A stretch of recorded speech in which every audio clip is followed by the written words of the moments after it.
And just like that, we're back with Fight Night Picks getting set for UFC on ABC number 4 from Charlotte, North Carolina. Main event, Jairzinho, Rozenstruik taking on Jailton, Almeida. You're not going to want to miss any of it. Keep it locked in with Fight Night Picks. We always say, let's get into it.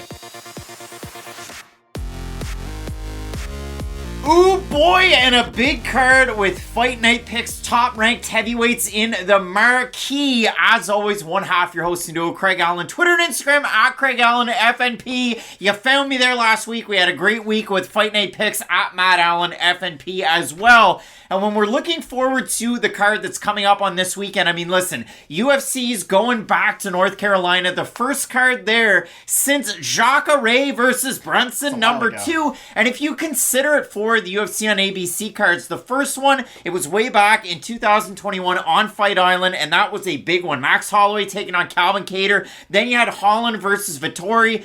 And the last card that was on ABC, ooh boy, I mean, Bryan Ortega, Yair Rodriguez. So they like to stack these ABC cards and get them in front of as many eyes as possible. Exactly, and this might not be a main event of the caliber of like a Bryan Ortega, Yair Rodriguez name-wise, but this card is deep, and that's the thing I really wanted to mention. It's pretty rare when we're on question mark kicks for a big pay-per-view, right? And we take time to talk about the Fight Night card next weekend, because this Fight Night card does deserve that respect, I think. There is a ton of fights on this card that could easily be like pay-per-view main card fights without a doubt. Like, you guys know how I feel about a Tim Means fight and a Matt Brown fight. They are both competing this weekend. We have a great co-main event, and there's a lot of really fun prospects scattered up and down this card. I mean, UFC fans, they're not going to realize it, but North Carolina, I said, like, there is some lineage with the UFC. If you go all the way back to UFC number 3, that's when you had a finale between a couple of big-time legends. And I'm talking about one, Steve Jenham. He beat, if you're coming on, come on! Harold Clarence Howard, the Canadian, up here in Canada, who got that big-time push after he beat Royce Gracie, who was unable to compete. So UFC 3 and UFC number 5, those were both in North Carolina, going way back to the tournament style of things. So if you look forward to it, North Carolina is steeped in UFC lineage. And when you look at this card, I mean, there are plenty of ranked fighters. Only one UFC debut, and the 2-time world Muay Thai champ, Tainara Lisboa, kicking off the card, taking on Jessica Rose Clark. I know we're excited about Brown. He's taking on Court McGee, the Ultimate Fighter winner. One of those classic veteran fights, right? Where you realize, okay, the winner of that's not going to be a ranked fighter. They're not going to fight for a rankings next, but that's going to be a wild fight. And then they re-up you, and they give you Tim Means and Alex Morono. So some big-time fights here coming up this weekend. We have question mark kicks. That's always 2 hours before the prelims. And just so you know, this is an early card on Saturday, so make sure you stay tuned for the early start to question mark kicks and you don't miss out on that one.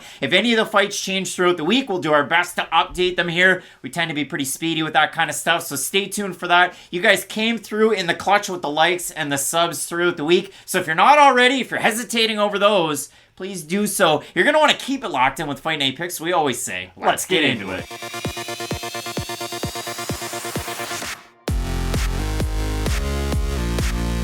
And just like that, the Bantamweight division welcomes another opponent, and coming in this weekend, the Thai Panther. It's Tainara Lisboa, the former 2-time world Muay Thai champion. Outside of the top 15 in this women's division, there's only 10 active fighters competing at women's bantamweight. I mean, already, Chelsea Chandler wins 1 fight against Yulia Stoliarenko. Here's your number. Norma Dumont doesn't even fight in the division. You're still ranked. You Remember get we a talked number. about the heavyweight division. There's guys who are going to be ranked, guys who are currently ranked, and then there's a pool. There's a pool of Josh Parisian.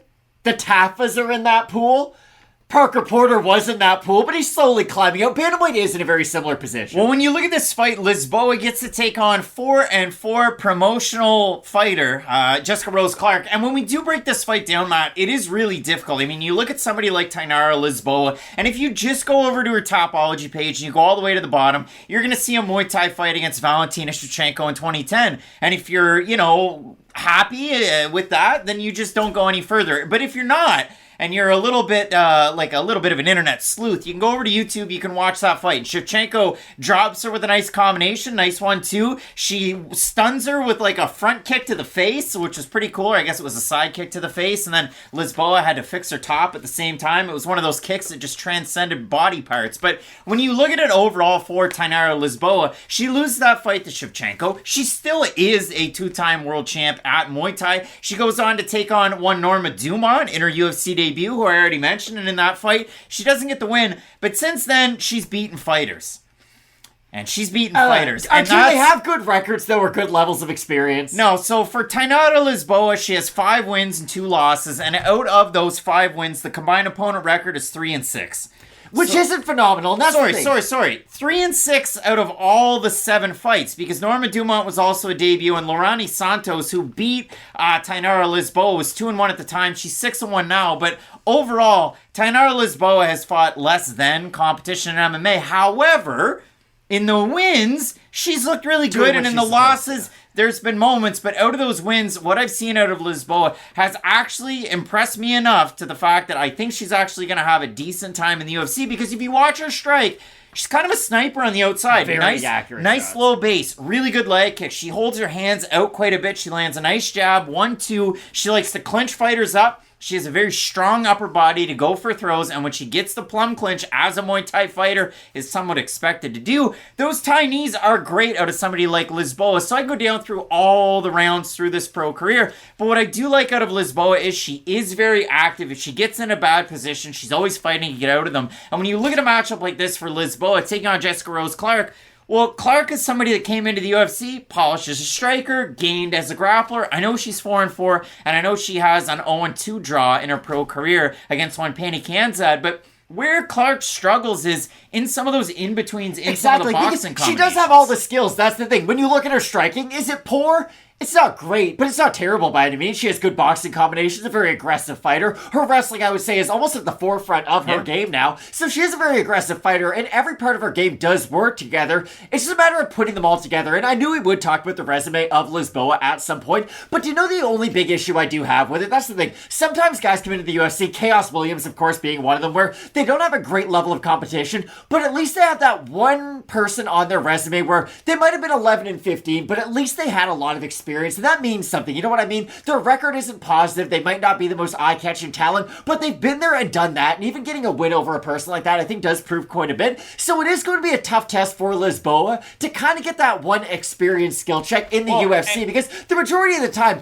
okay, your record might not be great, but you might fight one person who's like 7-10, 8-15, one of those records that at least holds some weight to it. And that is the weird thing. If you do want to break it down for Lisboa, as I said, 7 pro fights, the combined opponent record out of 7 fights is 3-6. The last time out against Conceição Oliveira, she's able to dominate in the clinch, dominate once it does get down to the mat. She goes half guard to side control. At one point, she actually had a mount of crucifix. She locked that, her left arm up. She's landing really good ground and pound, and that's one of the best things about Lisboa. The ground and pound, whether it's with the hands, with the elbows, her positioning on top, she is very heavy when she gets on top in those spots. If you go down through it, I mean, again, Gloria Amaral, who was 0-1 at Dog Tower Fight 3. In that one, Amaral didn't really hang with it. Leticia Fajea, who's also listed under another name when you actually watch the fight doesn't actually start until the 16-minute mark. You find that one on YouTube that somebody filmed in portrait mode on their iPhone. In that one, Leticia, it'd be like if you threw me or Matt in there for poor Leticia. No offense. But the best part about watching the fight tape for this one was her last fight against Conceição Oliveira at Ironman MMA 23. And I texted you. You did. I was watching it, because I made this reference last week, and I might lose some people here, but a great album. I mean, again, songs from the Big Chair. First song is Shout, but everybody wants to rule the world. So if you're going out there and watching Lisboa tape, I pray that you watch that Ironman MMA 23. It's on YouTube because, well, we have a Portuguese crooner.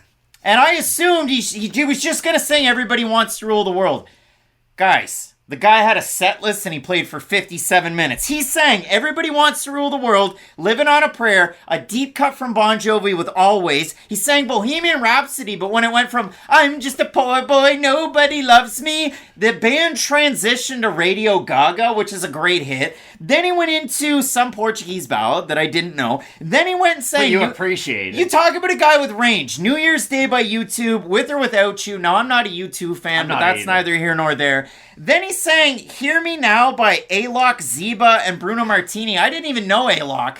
Then he sang another Alok song called BYOB, and then he went with a Portuguese ballad, and then that turned into fights. That guy was on fire, and even if his English pronunciation wasn't very good, he was pointing out to the crowd. He was like the Pointer Brothers in that skit with Tim Robinson. Oh, I'm thinking like from School of Rock, where he hits the keyboard and points to the crowd. It was awesome. Now, I've strayed away from the fights, but when it does come down to this one, I know for Jessica Rose Clark, she did get that knockout win before the 2 losses that she has recently, and even in that, like, she tore an ACL. Exactly, which isn't a great injury. And for Clark, and I did make a mistake right there, she tore the ACL in the Sarah Alpar fight, then she came back after the layoff, beat Jocelyn Edwards. Now, if you look at it for Clark in this matchup, she's kind of on a double up Randa Marco streak, and it's not a little lose, bit, yeah, win, exactly. lose, win. It's 2 losses, 2 wins, 2 losses, 2 wins, and that's just kind of how it's gone. But when you watch somebody like Clark, it's a lot of freestyle wrestling takedown. She will go for the clinch. She will get the upper body and try and go for the throws, which is what Lisboa does quite a bit. Boxing combinations to get on the inside. The only troubling thing for me with somebody like Clark is she eats the jab quite a bit, and when she eats enough jab, she'll get a little bit over aggressive and kind of rush in with her hands down, and that's where she can get caught by the second shot. That's what caused her issues against Penny Kanzad. That's the same thing that caused her issues against Jessica Ai. The Edgar fight's different because Clark went for the takedown, got submitted, and Stoliarenko was able to go for the patent and armbar. Stoliarenko's got a big fight against Molly McCann coming up at flyweight in the not-so-distant future. So, Matt, I've talked a lot about this fight. Have. It is a tight one, all things considered, though. I look at this fight a lot like I look at the Julian Erosa-Fernando Padilla fight, and it's a fight that I'm willing to get wrong in the predictions just because I do think there's something to be said for experience. I do think fighting people who know what they're doing at the highest level does really mean something. And from what I've seen out of Lisboa, she does have all of the skills, and I agree with what you've said. Her level of competition might not be great, but she is beating those fighters in the way that you would expect her to beat her, or to beat them, sorry. I just don't love the fact that her first huge test is at the UFC level, and that's why I do find myself going back to picking Jessica Rose Clark in this matchup, not because I love the progress that she's made throughout her career, not because I love her offensive wrestling. I just think, defensively, I don't think she's going to give up the takedown, so I don't think she's going to be on the receiving end of a lot of that ground and pound that we've spoken about earlier, and offensively, I do think she will be able to get some takedowns. Now, is she going to get in dumb positions like Movsar Evloev did last weekend? Probably, but I still think her in those dominant positions is going to be good enough to win out the majority of the rounds. And it is a weird one because there's an MMA fighting article out there from May of last year. That's when Lisboa was signed. Why has she been on the sidelines? I don't know. She hasn't fought in over a year coming into this one. Jessica Rose Clark is favored to get the win in the matchup ever so slightly. We have a look at the Topology votes, Matt. Surprise to us, they are to you.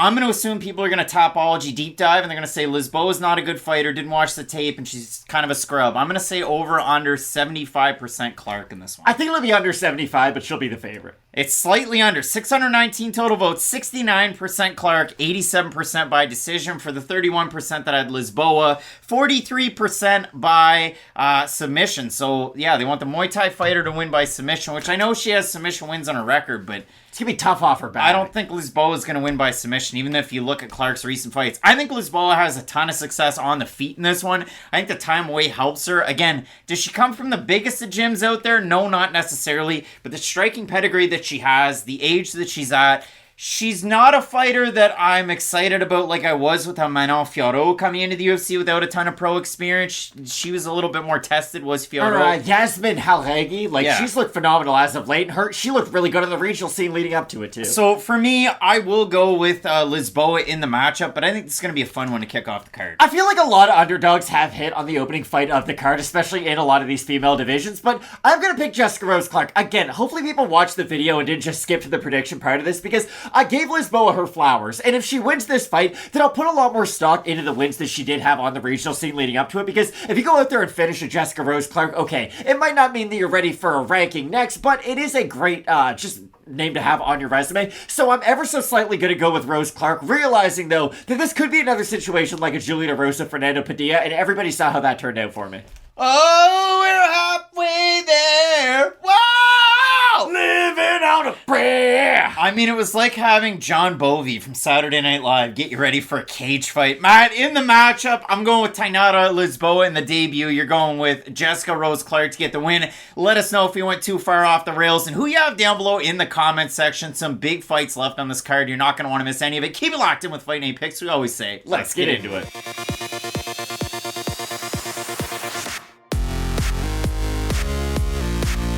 The hometown guy at UFC Charlotte coming up this weekend. He switched the nickname. He switched the weight class. It's Bryan the Butcher Battle. He's going to be taking on gifted Gabe Green.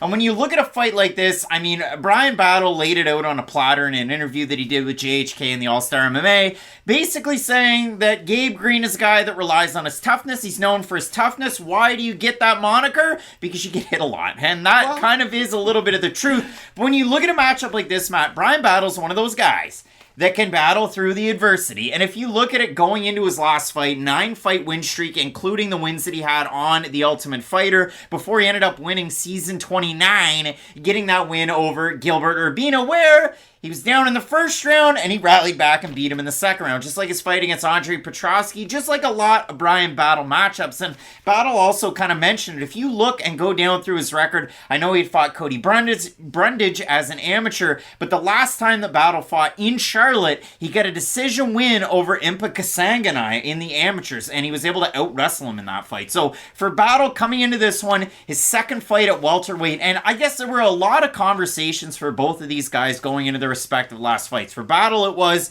okay, second fight at welterweight. First one was over in the blink of an eye. He finishes Takashi Sato. He gets that big-time bonus, and all of a sudden, he's a slight underdog against Rinat Fakhretdinov. But at the end of that one, we were left with even more questions than we were answers. Do you know what I keep on going back to? Because you had brought it up. It is a real skill check to see how tough Gabe Green is, right? Like, that's what all of his fights are. He's aggressive. He throws power shots. He's going to eat some power shots as a result. But you're not only testing his toughness, your toughness is going to get tested too. And like you had said, with Bryan Battle being at 170, I don't doubt that, A, he's the bigger guy physically. He might even have more power in this matchup. But how is he going to do eating those power shots of Gabe Green? Because that is the double-edged sword that you do face when you fight a guy like Green. Look at what happened with Ian Garry his last time out. He was able to land his shots effectively and then evade some of the bigger looping shots of a guy like Gabe Green. The difference between Bryan Battle and Garry, though, is Garry does move well on his feet. Now, yes, he does get overconfident in some areas and he will eat some shots. We saw that his last time out. He ate some big shots, but Bryan Battle is a much more stationary fighter than a guy like Garry is. So we're really curious to see how Bryan Battle fights this fight, because if his feet are behind those two black lines, there's a good chance Gabe Green just dusts him, because Gabe Green is a very aggressive guy. He wants that fight to be him pushing Bryan Battle up against the cage, being the aggressive guy, really making him feel his pressure. So I'm going to be very curious to see how Bryan Battle deals with the pressure that he will face in this matchup. Well, it's interesting, and as I said, kind of some big ticket items going into their last fights. Battle with the welterweight move. He's taking on Fakhretdinov. He gets taken down over and over and over again. And in the third round, Battle got dropped. And it was weird because he was orthodox. He switched southpaw. He faked the 1-2. Then he went to land the 1-2 with the leg kick. And there was a right cross that met him. And he got dropped like a sack of potatoes. So when you look at it for Gabe Green, again, big picture items. He had the corrective eye surgery before the Garry fight. He had the heart issue where he got kicked in the heart in training. He had to kind of get back from that one. All three judges scored at 30-27. That kind of like short, in-close right hand from Ian Garry that dropped Green in the third round of that matchup. But Gabe Green getting ready for this one. I mean, that's the interesting thing. We know him as a sub-fighter guy. He's out of CMMA with Victor Henry, the Josh Barnett gym, so on and so forth. There's pictures of him on his Instagram training at Ruka Sport with one Daryl Christian. And I thought, Daryl Christian, I know that name. Who's he trained? He was a wrestling coach for TJ Dillashaw. He's a friend of Chael Sonnen. He's a guy that trained with Kyle Dake, who beat Jordan Burroughs in pure wrestling. Like, Daryl Christian is one of those guys in wrestling. So then now I'm thinking, and this is me thinking out loud, is Gabe Green going to try and wrestle against Bryan Battle? Because we've seen Green be successful with his wrestling. You know, he's a much better volume striker on the outside, mixing in some of his power shots. If he's going to wrestle against Bryan Battle, that opens up a lot of the jiu-jitsu battle. And you might think, Craig, that's a stupid thing to say based off of what Fakhretdinov was able to do.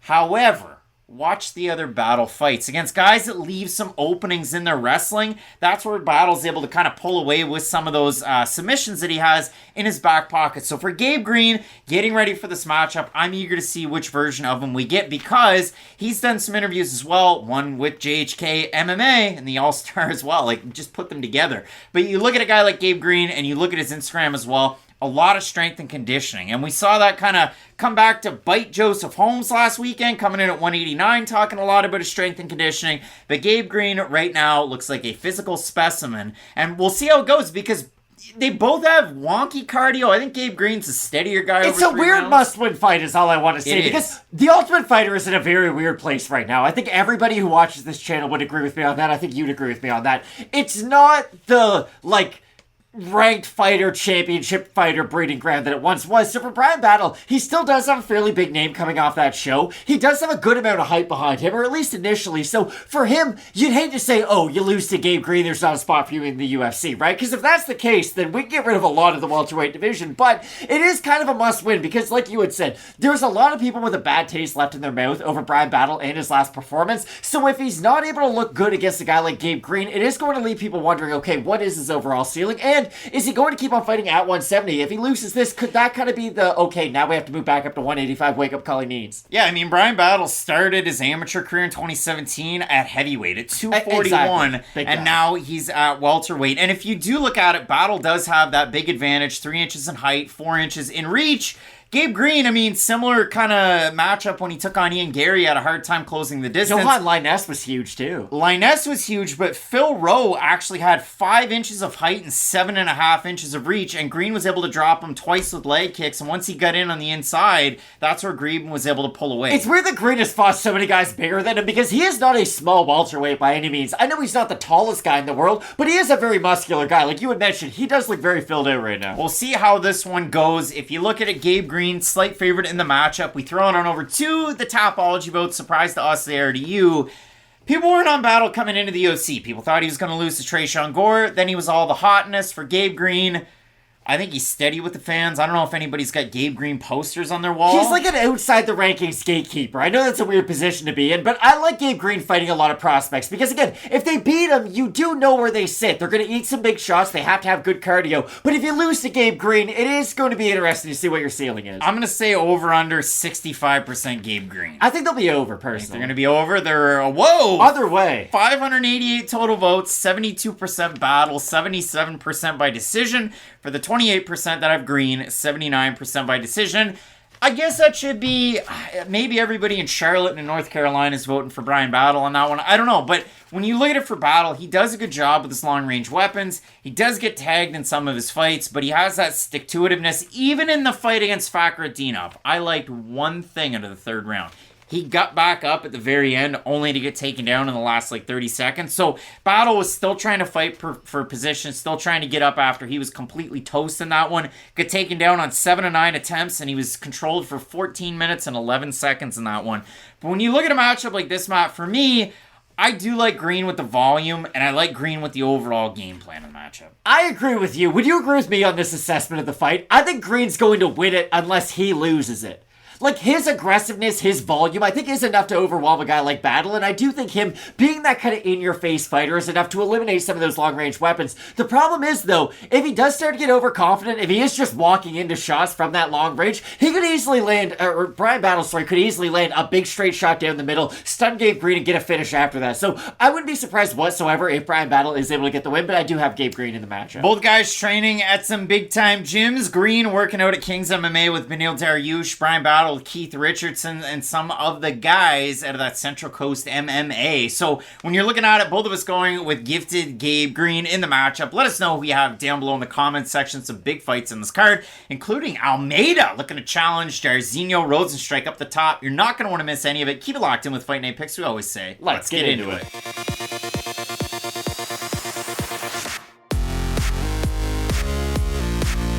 Hours before UFC Vegas 68 back in February, it was announced that Mandy Bohm was out due to illness. So ultimately, a few months later, we get this matchup. It's the Monster taking on Fire Fist.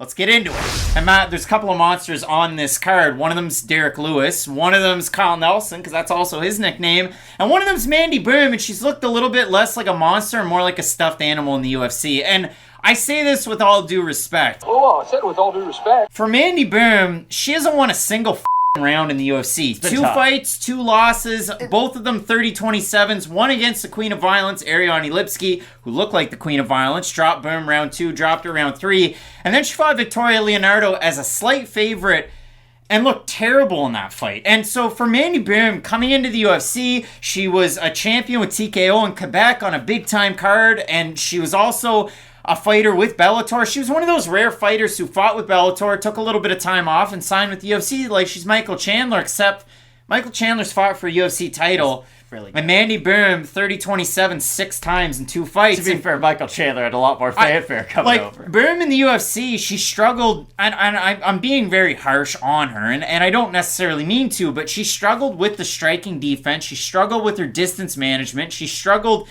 in every single aspect, and her offensive output has been very limited. We've seen a lot of front kicks, a lot of prodding shots from distance, a reset, single shot, reset, and she struggled mightily. And for Jeon Kim, I mean, she's lost 4 fights in a row. You look at it, 9-6-2. And for Kim, if I'm not mistaken, I picked her in like all 3 of her last fights, and they've been really close. Like, she's had 2 fight of the nights, one against Molly McCann, one against Priscilla Cachoeira, where Cachoeira wins, and then it's like she won an Oscar, and she's got this big post-fight speech, and they give her a purple belt for striking. And her last time out, short notice fight, up a weight class at bantamweight, split decision, lost to Jocelyn Edwards, and I only thought Kim won one of the rounds. It was weird that it was a split, but still, it's a weird reset for a fighter that's 9-6-2. She's still not great, though. I feel like we're almost overselling Kim to try to justify where Mandy Bohm is in the matchup. Like, this isn't the best of fights, and it is weird because you're right. Bohm does like to throw those single shots from the outside, very long prodding strikes.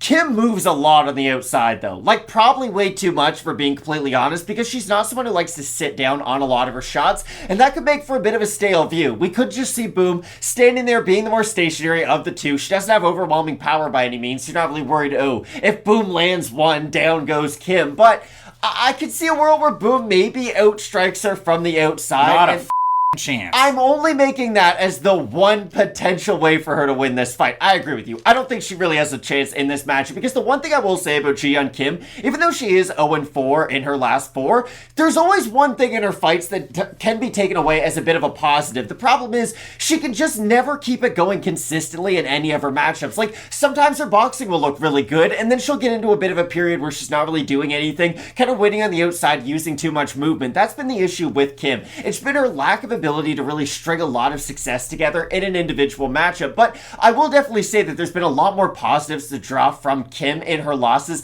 than you can from Mandy Bohm. Well, and that's the thing. Like, Jeon Kim's one of those fighters. We paint a picture. Her last win was over one of Matt's favorite fighters of all time, Nadia Kassem over in Australia, and Nadia didn't have a good run in the UFC. Jeon Kim, for what it's worth, if you do consider it, she hasn't beaten a current UFC fighter. She has wins over Justine Kish, Melinda Fabian, and Nadia Kassem in the UFC. The losses to Pudzilova, Shevchenko, Grasso, McCann, Cachoeira, and of course, Jocelyn Edwards. And if you consider it in this fight, and you look at Jeon Kim, she was the Deep Jewels Bantamweight champ. She was a champ over with Gladiator before she came into the UFC in 2015. And her background's one of those ones where you go, wow, look at that. Like, she went 3-0 in amateur MMA. She went 6-2 in amateur boxing, 11-2-1 in kickboxing. She is a third-degree black belt in Hapkido, and she's also a black belt in Wushu, Chinese kickboxing. So you love all of those things and all the parts out of her game. But for Kim, I mean, she hasn't won a fight since that one against Nadia over 3 years ago. For Mandy Bohm, she hasn't won a fight in almost 2.5 years over with Bellator. So for me, when I look at their fighting styles, it's just a lot more volume and better boxing out of Jeon Kim. And for Mandy Bohm, she's got to get out to a fast start, and I haven't seen it in a really, really long time. And the level of competition that Bohm was beating over with Bellator, TKO, and GFC or GMC before that, I mean, like, that's a strong-built truck. But when you look at it, like, Bohm, I don't know. I don't think she wins this fight. I've never made a video this way. I don't see her winning this fight you really at all. got fired up about Mandy Bohm. The thing is, Jeon Kim's 0-4 in her last 4. Like, she's not fighting a good fighter in this, Mandy Bohm isn't. Like, Jeon Kim might show flashes of positives in some of her matchups, but again, she has not been able to put that whole package together for years now, and she is 33, so she's kind of running out of time to really be able to put together the whole entire game plan. It's not like her best years are ahead of her. Like, if anything, she's in her prime right now, and she hasn't really been able to show it. So, I have Jeon Kim in this matchup, but again, she has not wowed me up until this point whatsoever. No, so now that we're kind of updating this fight, the one thing that scares me is Mandy Bohm over on Instagram. Is she training with one of the greatest striking coaches of all time? Black Cobra Striking System's own, a man who doesn't like the right-hand sleeve. Dewey Cooper. I absolutely love that for Mandy Bohm, getting to Vegas a little bit early to then go all the way across the country to train for a fight in North Carolina. You look at this matchup, Matt, Jeon Kim is favored, though she has lost 4 in a row. When we have a look at the Tapology vote, surprise to us there to you, I'm going to say over under 70% for Fire Fist here. I think they'll be over. It's going to be over. They're under, so 604 total votes, 66% with Jeon Kim, large majority by decision for both of these women. Matt, when you look at the matchup again, for Mandy Bohm, some questionable fights outside of the UFC, the Great Echo fight that we talked about, Jade Mason Wong, who we just talked about on the channel, because if I'm not mistaken, yeah, she fought Jamie Lynn Horth. But if you look at Bohm in the UFC, kind of some lackluster performances of late. You could say that for both of them, even though I think Kim should have won some of the ones that she lost. When I'm looking at a matchup like this, I still like what I've seen out of Jeon Kim. She's kind of had those Instagram pictures of her cross-training with the Jackson Wink guys, her hanging out with Walt Harris and John Jones, just a fun combo there. But when I'm looking at a matchup like this, Matt, I think with Jeon Kim, I know that she has all those medals and all the martial arts to mix a lot going on her wall, but I will take Jeon Kim in the matchup. I also have Kim in the matchup. Again, a loss for her, that's probably it, you'd imagine. But again, like you had mentioned, if not should have won some of those fights, there have been a lot of positives in those losses. You can't just look at the red on Tapology and assume, okay, she got washed for all 15 minutes of all those fights. So I agree with you. I also have Fire Fist in the matchup. Both of us going with Jeon Kim to win the matchup. Let us know down below in the comments section who you have. 13 total fights on the card, headlined by Rozenstruik and Almeida. You're not going to want to miss any of it. Keep locked in with Fight Night Picks. We always say, let's get into it.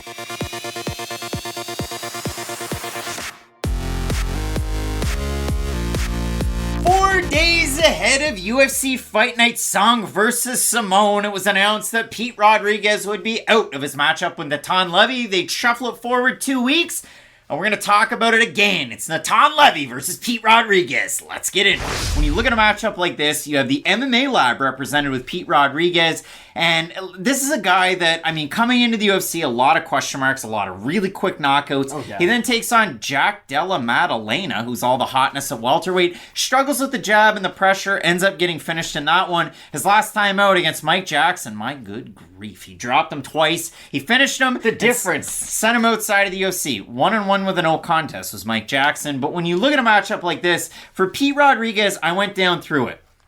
Light heavyweight, middleweight, and welterweight experience. This is his first fight at lightweight. I know he's not the biggest guy in terms of stature, but obviously that is a talking point coming into this one. His first cut down to 155. And he's taking on Natan Levy, who, as I said, Kung Fu and karate is the base, but he's very similar to a fighter that we had on last weekend's card where we talked about their striking and their grappling. Natan Levy billed as a striker, but by the jumpins, does he ever like to grapple? So in a matchup like this, I'm eager to see how Pete Rodriguez deals with that, because he closes distance very quickly, and he closes it with a lot of power. So I'm really eager to see how that translates for Rodriguez, and for Levy, does he really try and initiate the grappling from Jump Street against a guy that, I've never seen Pete Rodriguez grapple in a pro mixed martial arts contest, but if you're going to do it coming out of a gym that has Sean O'Malley, Benson Henderson, Casey Kenny, and the like, I would expect it to at least be schooled somewhat for Pete Rodriguez. But I've never seen it. Exactly, and that's the problem. If you've never seen it, you can't just assume he has some great background. And for Rodriguez, he had great power at 170, so I assume that's going to translate down to 155. So if he does have just such incredible, mind-blowing power at 155, maybe he could find success with that. He's the next speed. Michael Chandler. But without the wrestling or any of the grappling. And that's the thing about Levy. I don't love his striking, if I'm being honest, because he has become a bit of a striker wrestler to where the ranges just don't match up. He goes for for takedowns from kind of far away, but I'll be really honest.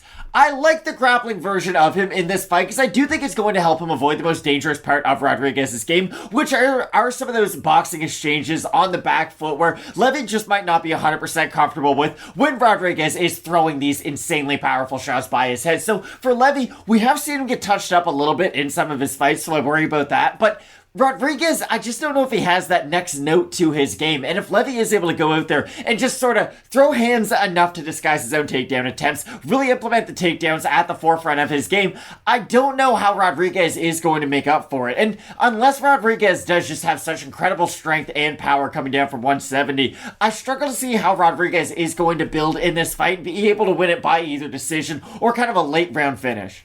Yeah, I mean, Pete Rodriguez only really finished people in the first round. So that's kind of been the story on Rodriguez. And even out of the wins currently, the 5 wins that he has, combined opponent record 10-8 with a no contest because it was Mike Jackson. But they are super impressive when he is able to win. Yeah, his fight against Guzman, he runs across the cage, throws a flying knee and knocks him out in the first, 15 seconds? So it is over really quick. And the progression that we saw out of Rodriguez from those fights where it was run across the cage with Icon, with Gamebred, to now in the UFC, even when he was fighting Mike Jackson, the commentary team noted it, and rightfully so. He's switching stances. He's mixing in his kicks. Like, he's looking like a much more complete striker, and we definitely got to see more out of Rodriguez last time out. But when we're talking about Levy, last weekend you folks saw on the main card for some reason, Yasmin Lucindo beating Brogan Walker. And Yasmin Lucindo in the UFC, she's a striker, but on the regional scene, she's a grappler. Natan Levy is a striker, but really he's been a grappler in the UFC. And against Rafa Garcia's all the hotness right now. 29-28 across the board. Levy went for takedowns. Garcia went for takedowns. Garcia prevailed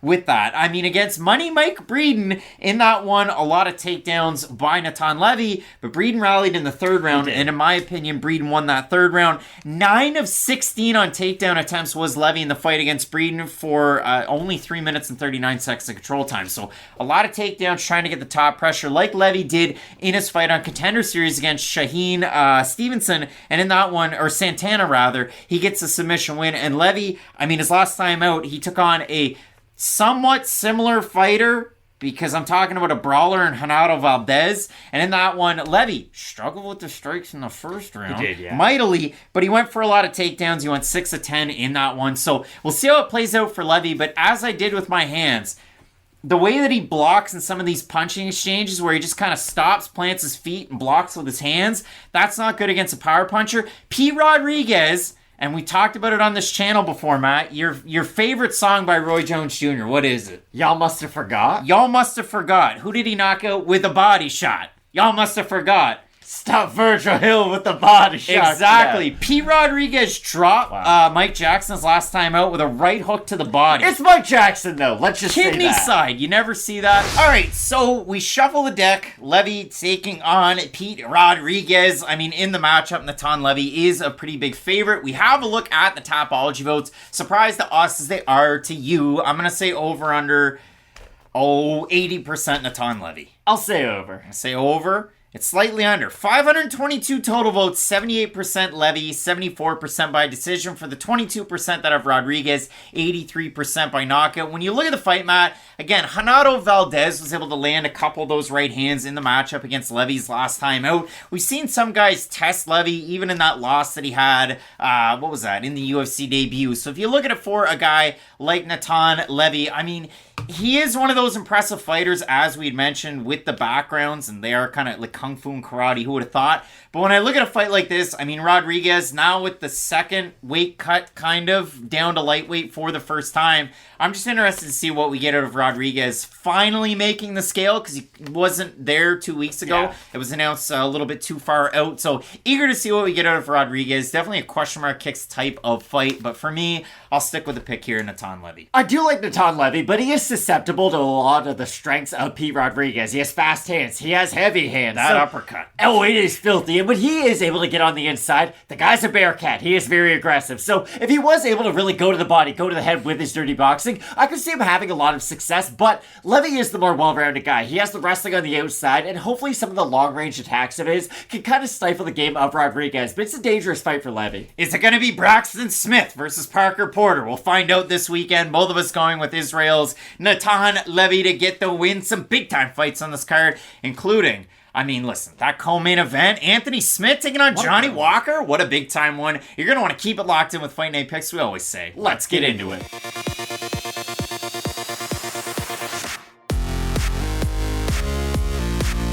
Light heavyweights collide in Charlotte. Coming up this weekend, the former king in the ring, kickboxing champ. It's Black Jag Carlos Ulberg. He is absolutely surging, looking to make it 4 in a row when he takes on the former WWFC champ. It's the duelist Ihor Potieria. I mean, we should change that nickname. He's officially Pedro Siriaco. He's the legend killer. And when you look at Ihor Potieria, a small section of Red Sox and Yankees fans got that one.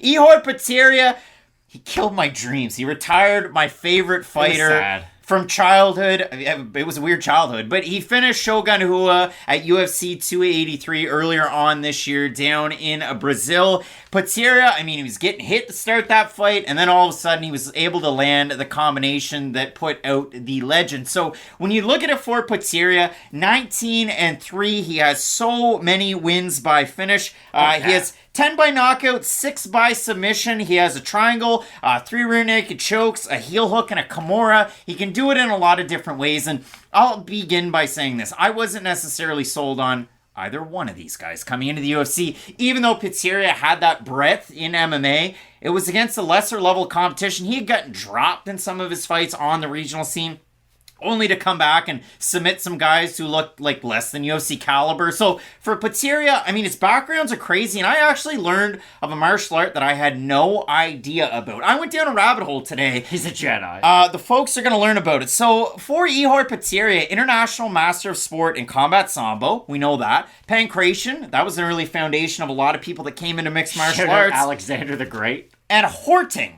Horting, and I had to learn about Horting. So it's a Ukrainian, and I quote, system of complex physical training, self-improvement, spiritual, and cultural education. I learned that from CrossFit. A UATV English video. And then I went out and I watched a video that just came out in the last week from Fight Commentary Breakdowns, and it's got a lot of views. And he likened it to bare knuckle boxing and a mix of wrestling. To me, it kind of looked like a little bit of MMA, but Horting. I learned something new this time. But Ihor Potieria, out of that southpaw stance, he's a little bit of a tricky sidewinder. He throws big looping shots. He eats leg kicks like they're going out of style. He'll occasionally throw his own. But Shogun was really beating up that lead leg early on. And if you look at it for Black Jag, I mean, he's definitely learned from that UFC debut where he blew his load in the first round. To who, though, Craig? Kennedy Nzechukwu. A good fighter. Apparently the hottest fighter in the light heavyweight division. But for Ulberg, he even references that in some of his interviews. And he did one not that long ago on May 1st with Combat TV where he said, and I quote, expecting to go out there and just do what I do, man. Feel him out. Obviously, I want to get the knockout in the first round. But if it comes... it comes. I don't want to rush it just like I did in that first fight I had in my debut. So, I've learned there, you know. Well, and not to cut you off, but for Carlos Ulberg, it really is a matter of, okay, how do I make my MMA style as much like my kickboxing style as possible, and how do I transfer all of those skills over? Because for Ulberg, he's 7-1, and even in the one loss, he lost to a very good fighter, and he had positives early Nearly on. finished that guy. He was lighting Kennedy up in the first round. He was landing hooks, very good combinations, but it really is a case of, and this is something that's very hard to measure, but it comes down to what is Carlos Ulberg's confidence down to, because if he is that confident striker moving forward, throwing his combinations, Ihor has nothing on the feet that Carlos Ulberg hasn't seen 1,000 times in the gym, because Ulberg is that level of striker. The thing is, though, like you had mentioned, when you start to chip away at it, when you make him a close range striker, when you make it an ugly fight, when you can wear down on those arms, test the takedown defense, it's kind of like with Izzy early on in his career, right? Izzy had a lot of fights, luckily, so he didn't have to come over to the UFC when he was 7-1, right? He fought Melvin Gillard. Not the greatest fight at middleweight, Most but still. knockdowns in UFC lightweight history. Melvin Gillard. Welterweight. middleweight Melvin Gillard. My whole point is, though, Izzy was able to fight guys with a high level of experience on the way up, whereas Carlos Ulberg is still kind of learning on the fly, so I think this will be another interesting fight for him, because when Ulberg is able to just flow on the feet, throw his combinations, throw his power shots, there's not a lot of guys in the division who can stand up to it. I can honestly say that. But if Potieria can, and that's the thing, you had brought up the submission wins, those are going to be the important thing, because Ihor's going to have to be very elusive on the back foot when he is at that long range, and I think he's going to have to be really aggressive up close. Now, he's going to have to eat some shots for his trouble, but if he can start to wear on Ulberg and start to diminish some of that distance in between the two of them, I could see Potieria going in there and pulling off the upset. Well, and if you look at it for Potieria, I mean, 15 of his 19 wins are in the first round, getting those finishes, and coming into Dana White's Contender Series, he beat two guys with combined opponent record of 24-7, but before that it was 53-76. So it was a poor level of competition. He fought Nikolai. He lost that fight. He got finished in that fight. Competitive enough first round. He did get hit quite a bit. Second round, he gets finished. And Carlos Ulberg finished Nikolai his last time out. So that lends a little bit of credence. What I liked out of Carlos the last fight against Nikolai was he pounded that outside leg to the point where it was just hanging on by a thread. Nikolai was switching stances. And then when he went into rush, he got hit quite a bit. Carlos is also keeping that lead hand out there like a fist and not leaving his fingers out, so he didn't have to worry about the eye pokes, but he was able to keep his range quite a bit. His hands were a lot higher than they have been normally, which could be a really good thing against a guy like Potieria, but again, Potieria is one of those sidewindy southpaws. He likes to throw big looping hooks. You saw it against Shogun. What earned him the victory? He was throwing the 1-2s, but he blitzed them. The Shogun's 45. He blitzed them, landed a shoulder strike, and then he landed, when the finishing blow was, he landed a left hook. Shogun kind of dropped in. They clashed heads, and then Shogun was kind of out a little bit on his feet, and Potieria was able to capitalize. Nobody really saw that big clash of heads, but when you look at it for Ulberg, I found it interesting out of that Combat TV interview where he said that he wants a top 15 fight after this one with Potieria if he's able to get the win, but he's hot on the Sherdog and the Topology rankings. So Matt, Carlos Ulberg, he was on Game of Bros, he was offered a spot on The Bachelor, and guess what? He's not that different from you and me. He checks out Tapology. Yes, he is. He checks out Tapology and Sherdog. Carlos Ulberg and I couldn't look any more different if we tried. Well, it is true. And the MMA math of it all, again, Potieria, Nikolai, and Ulberg, that's the common thread. MMA math says that Ulberg wins. So if you do look at the odds in this one, Carlos Ulberg is a pretty big favorite. Ihor, he was like favored to win against Nikolai, then he was the underdog, he was a big favorite, he was a 2-1 favorite against Shogun. When we look at the Topology votes in this one, I think it's going to be really interesting. So I'm going to say over under 70% for the Black Jag. I think it'll be over. I think it'll be a big favorite. Just because he's that big of a favorite. Okay, so 634 total votes, 90% Ulberg, 88% by knockout. For the 10% that have Potieria, 80% by knockout. So people are anticipating a knockout in the matchup. I think Carlos Ulberg wins it. What do you think? I think Carlos Ulberg is fighting a lot more like the fighter we saw in round 1 against Kennedy Zechku. And maybe he's fighting more just like the kickboxer we had seen before he came to the UFC. That's the big thing about Ulberg. I think it does take a little bit of time for your skills to completely translate over. And you have to remember, only 7-1, not a lot of experience. So again, like I had said, he still is learning on the fly. You had mentioned it. I wanted to bring it up again. The leg kicks are going to be a big factor in this fight. And if Ulberg can slow down Potieria with the leg kicks, he's going to be that much more available to be hit by his big combinations. We talked about the strength and conditioning at Gabe Green, who's also on this card, and make sure you check his Instagram out. I'll throw it up there for Ihor Potieria. He's training a Tiger Muay Thai for this one, a lot of strength and conditioning, and in his last fight against Shogun, he was training out of Lupini Muay Thai. So you talk about some big Muay Thai gyms over there in Thailand. Ihor Potieria has represented them ATT in the debut against one Nikolai, but when you look at both of these guys, this is going to be the biggest cliche I'm going to throw out this week, I promise. When you look at both of them, you got to think about it this way. Pressure. It creates diamonds. Wow. And it bursts pipes. So we're going to figure out who has the advantage in the matchup. Both of us going with Black Jag to get the win. Some big time matchups on this card. This division represented in the co-main event with Johnny Walker taking on Anthony Smith. You are not going to want to miss it. Keep it locked in with Fight Night Picks, we always say. Let's get into it.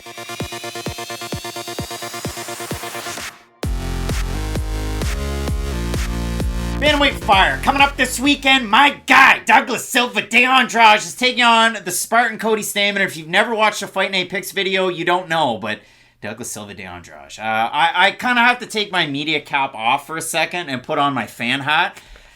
I get fired the frig up for Douglas Silva de Andrade fight. So I got to try and keep the bias away. But he's taking on Cody Stamann. And for Stamann, at one point, he was ranked 10th in the division. He was taking on Aljamain Sterling, UFC 228, Woodley versus Darren Till. And in that matchup, Zabit Magomed-Sharipov and Aljamain Sterling both won by Sulev stretch. So for Stamann, it's been a bounce around here for a little bit since that point. For both of these guys, you could say that they're the gatekeepers of the the good but not the great. So that's kind of where they have struggled. And if you look at it for Douglas Silva de Andrade, I mean, he also lost to Said Nurmagomedov. Now, Stamann went in for a takedown and got submitted.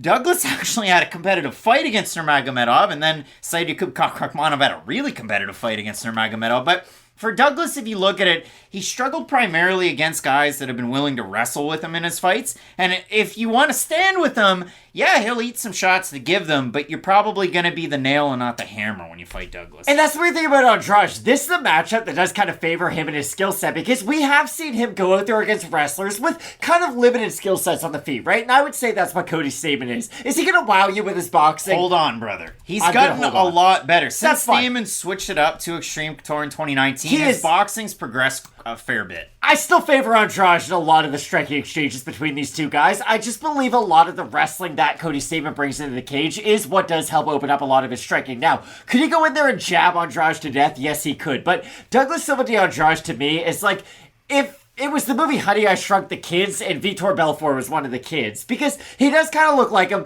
He does fight a little bit like him. He's got a very aggressive style. And it is weird to say this, because I would rarely say that the older fighter who has shown cardio deficiencies in the past should go out there and burn really hot early. But I will be curious to see, how does Cody Stamann deal with Andrade if he does start to get hit a little bit in this fight? Because, again, Andrade does a very good job of defending early takedown attempts, forcing the wrestlers to then become strikers, and then once he's able to damage them a little bit, he'll try out bigger, more forced takedown attempts from his opponents, and they'll really make them pay for it. Could that not be a game plan against Cody Stamann? Because I think we have seen guys use that against a guy like Stamann. The big curiosity for me is, can Andrade's cast tank really hold up to the wrestling of a guy like Stamann? Because we've seen Stamann fail the first takedown, fail the second, third, fourth, and fifth. But guess what? He will shoot 4 double-digit takedown attempts, and I do think that's what will help him in this matchup. Stamann won his last time out against Luan Lacerda. He's a minus 400 favorite in the matchup.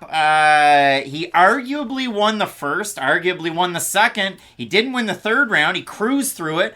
And majority of people out there in the entire world, not just MMA decisions, thought that Luan Lacerda had won. MMA decisions, 5 scored at 29-28 Stamann, 11 scored at 29-28 Lacerda. I scored it for Stamann. I thought he did enough round 1, round 2. But the scary part about it was, Luan Lacerda, as much as the commentary tried to hammer home that he's this big striker from Novo União, he's an accredited jiu-jitsu player like Leonardo Santos out of Novo União. He's not some big striker, but he had a lot of success out of the striking against Stamann. His leg kicks were good. His boxing was good, even though Lacerda had his hands at about chest height and he was throwing out just kind of shots like this. It wasn't anything crazy. Stamann did struggle with that. And the fight that he had before that, he landed a really nice kind of check shot against Eddie Wineland, had him rocked, and then he just went out there and landed a big blitz and a flurry, finished him in the first minute. The losses before that were kind of tricky against good competition. Exactly. But that's where I say these guys are kind of the gatekeepers to the good but not great. If it's a top 15 to 10 fight, they could have competitive fights on their best days. And I'd say, okay, I'm going to ask you this question, and this is to the fans as well. What's Cody Stamann's best win? You hate to say Tom Duke. You're killing a show. I'm going to say it's Bryan Kelleher because he was able to mix in a couple takedowns and showed really good boxing. Problem is, though, Kelleher wasn't really in his prime. Douglas Silva de Andrade, I'd say his best win. He pressured Marlon Vera, all 30-27s in that one, or the Morozov That was a fight. long time ago. I would say the Morozov fight. The Morozov fight where in the first round it's kind of that shovel uppercut from Morozov that's able to hit and then drop de Andrade, and then de Andrade is able to drop Morozov. In the second round, it was a 2-round fight in the night, and D. Silva was able to win. And people wonder, Craig, why do you like Douglas Silva de Andrade? Why? Because maybe, like Honey, I Shrunk the Kids, he spends most of his days walking around in the weeds trying to make his way back home. But if you look at a guy like Silva, as much muscle and as stiff as he is at nearly 38 years old and 135, and think about it this way, he's competed at 145 too in the UFC. even though he wings a lot of power shots, once he lands, and even if he's able to pump that jab in there and force his opponents back, he can floor it against these guys and still have a lot of success. So for Silva, the losses are against really good fighters. Petr Yan's another one that was able to mix the wrestling in with his striking and get a win there. You look at a guy like Silva, he can get caught in the end of that jab, like against Rob Font, who was able to mix his martial arts. So you look at a fight like this, Cody Stamann is slightly favored in the matchup out of Extreme Couture. We have a look at the Topology votes. Surprise to us, there to you. I'm going to say over under 67.5% for the Spartan Stamann here. I think it'll be over. It's going to be over. It is over. So 660 total votes, 75% Stamann, 88% by decision. For the 25% that have Andrade, 55% by decision, 26% by knockout. He got his second ever submission win. He had that Shogun black belt in the back pocket. He had that, I don't know, I honestly, I shouldn't say that because I don't know if Silva Andrade has a black belt. As big of an admirer as I am, but he got that win over Morza by submission. When I look at a matchup like this, Matt, for Cody Stamann with the takedowns, he hasn't had more than 2 takedowns in a UFC fight since he drew against Song Yadong way back years ago. So Stamann hasn't necessarily been able to go to the well with his takedowns like he used to be able to. So in a matchup like this, we'll see if he's able to do it or if they'll be few and far between against Andrade. I feel like I pick against your boy every single time we do these videos. Yes, you do. It's like me with Kennedy and Zechiku. I'm still picking Cody Stamann in this one, though. And again, I go into this realizing I could be wrong because if this fight ends inside the distance, I think you'd agree with me. Andrade's just going to win the fight if that's the case. If Stamann wins, there's not going to be a lot of people after this fight that go, hey, tell me the next time Cody Stamann fights, I'm going to cancel all my plans so I can avoid that and watch him. I still think the boringness of his fights and the wrestling is going to get him the win. I don't think it will be that active from the top position. You bring up the Yeon fight. Yeon was blasting Andrade with ground and pound. He got into that crucifix. I don't think it'll be a similar game plan to that, but I think we will see those positions, and that's why I do have Cody Stamann in the matchup. I think Silva Andrade does enough, and it's not just that bias. Go back through my record. I picked against Douglas Silva Andrade too, but in the matchup like this, Silva, it was the cut that he had. It looked like a clash of heads against Nurmagomedov in the second round of that fight, or round 1 rather, that started to open it up. And Stamann's last fight was not a good performance at all. No, and then it leaked on, so Stamann all of a sudden going from taking on a surprise debutant, not really having a ton of success, which could be like a Lopez versus Ivloyev, to the pact where now he gets to take on a guy 6-4 in the UFC is Andrade. It's a big matchup. We're split on the pick. Let us know down below in the comments section who you have in the matchup. Some big time fights on this card. The next one is Karl Williams taking on Chase Sherman. You're not going to want to miss it. Keep it locked in with Fight Night Picks. We always say, let's get into it.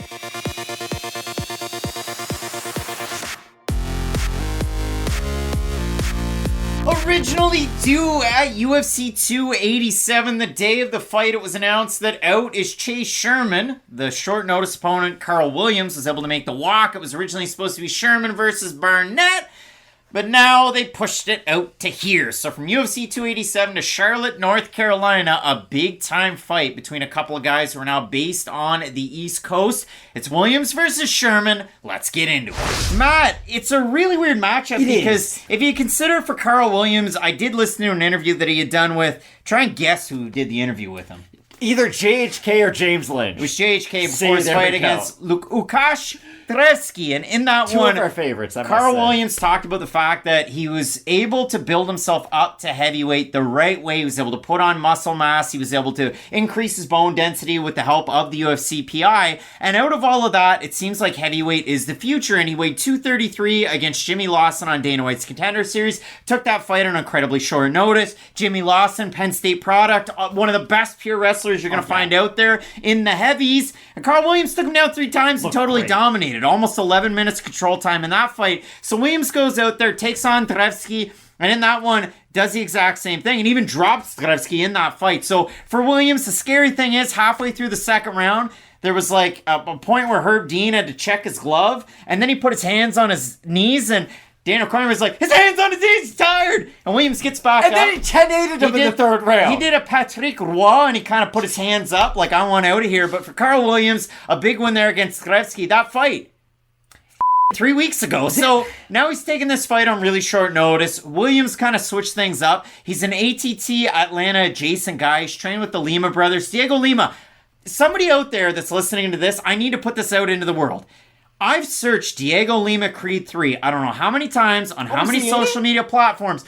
If you watch the part where Creed's getting ready for the fight against his friend, you look at the training montages. Douglas. Diego Lima is the guy holding the pads. He's the guy in the corner. So Diego Lima, I'm pretty sure he's in that, but he doesn't have social media anymore. So Wait, you've seen the third. Is it good, first of all? yeah, there's a lot of weird parts about that fight. We can get into it, but I really like the first two Creed. in the matchup, man, Karl Williams, very, very good with his wrestling. But the reason I bring up the weight is the fact that in his amateur days, he went 5-1 from 2019 to 2020. He was 3 at light heavyweight, 3 at heavyweight as a pro, 6 of 9 fights at light heavyweight. So I do like the move up to heavyweight for him. He was a part of the 2022 PFL Challenger Series, as was Yenal Ashmoz, and both guys able to pick up wins in their respective UFC debuts. So for Karl Williams, comes into this one, I assume, in the last 3 weeks, that he's been training at ATT Atlanta. But for his last one, a lot of time spent at Extreme Tour with a lot of those big boys. And I would think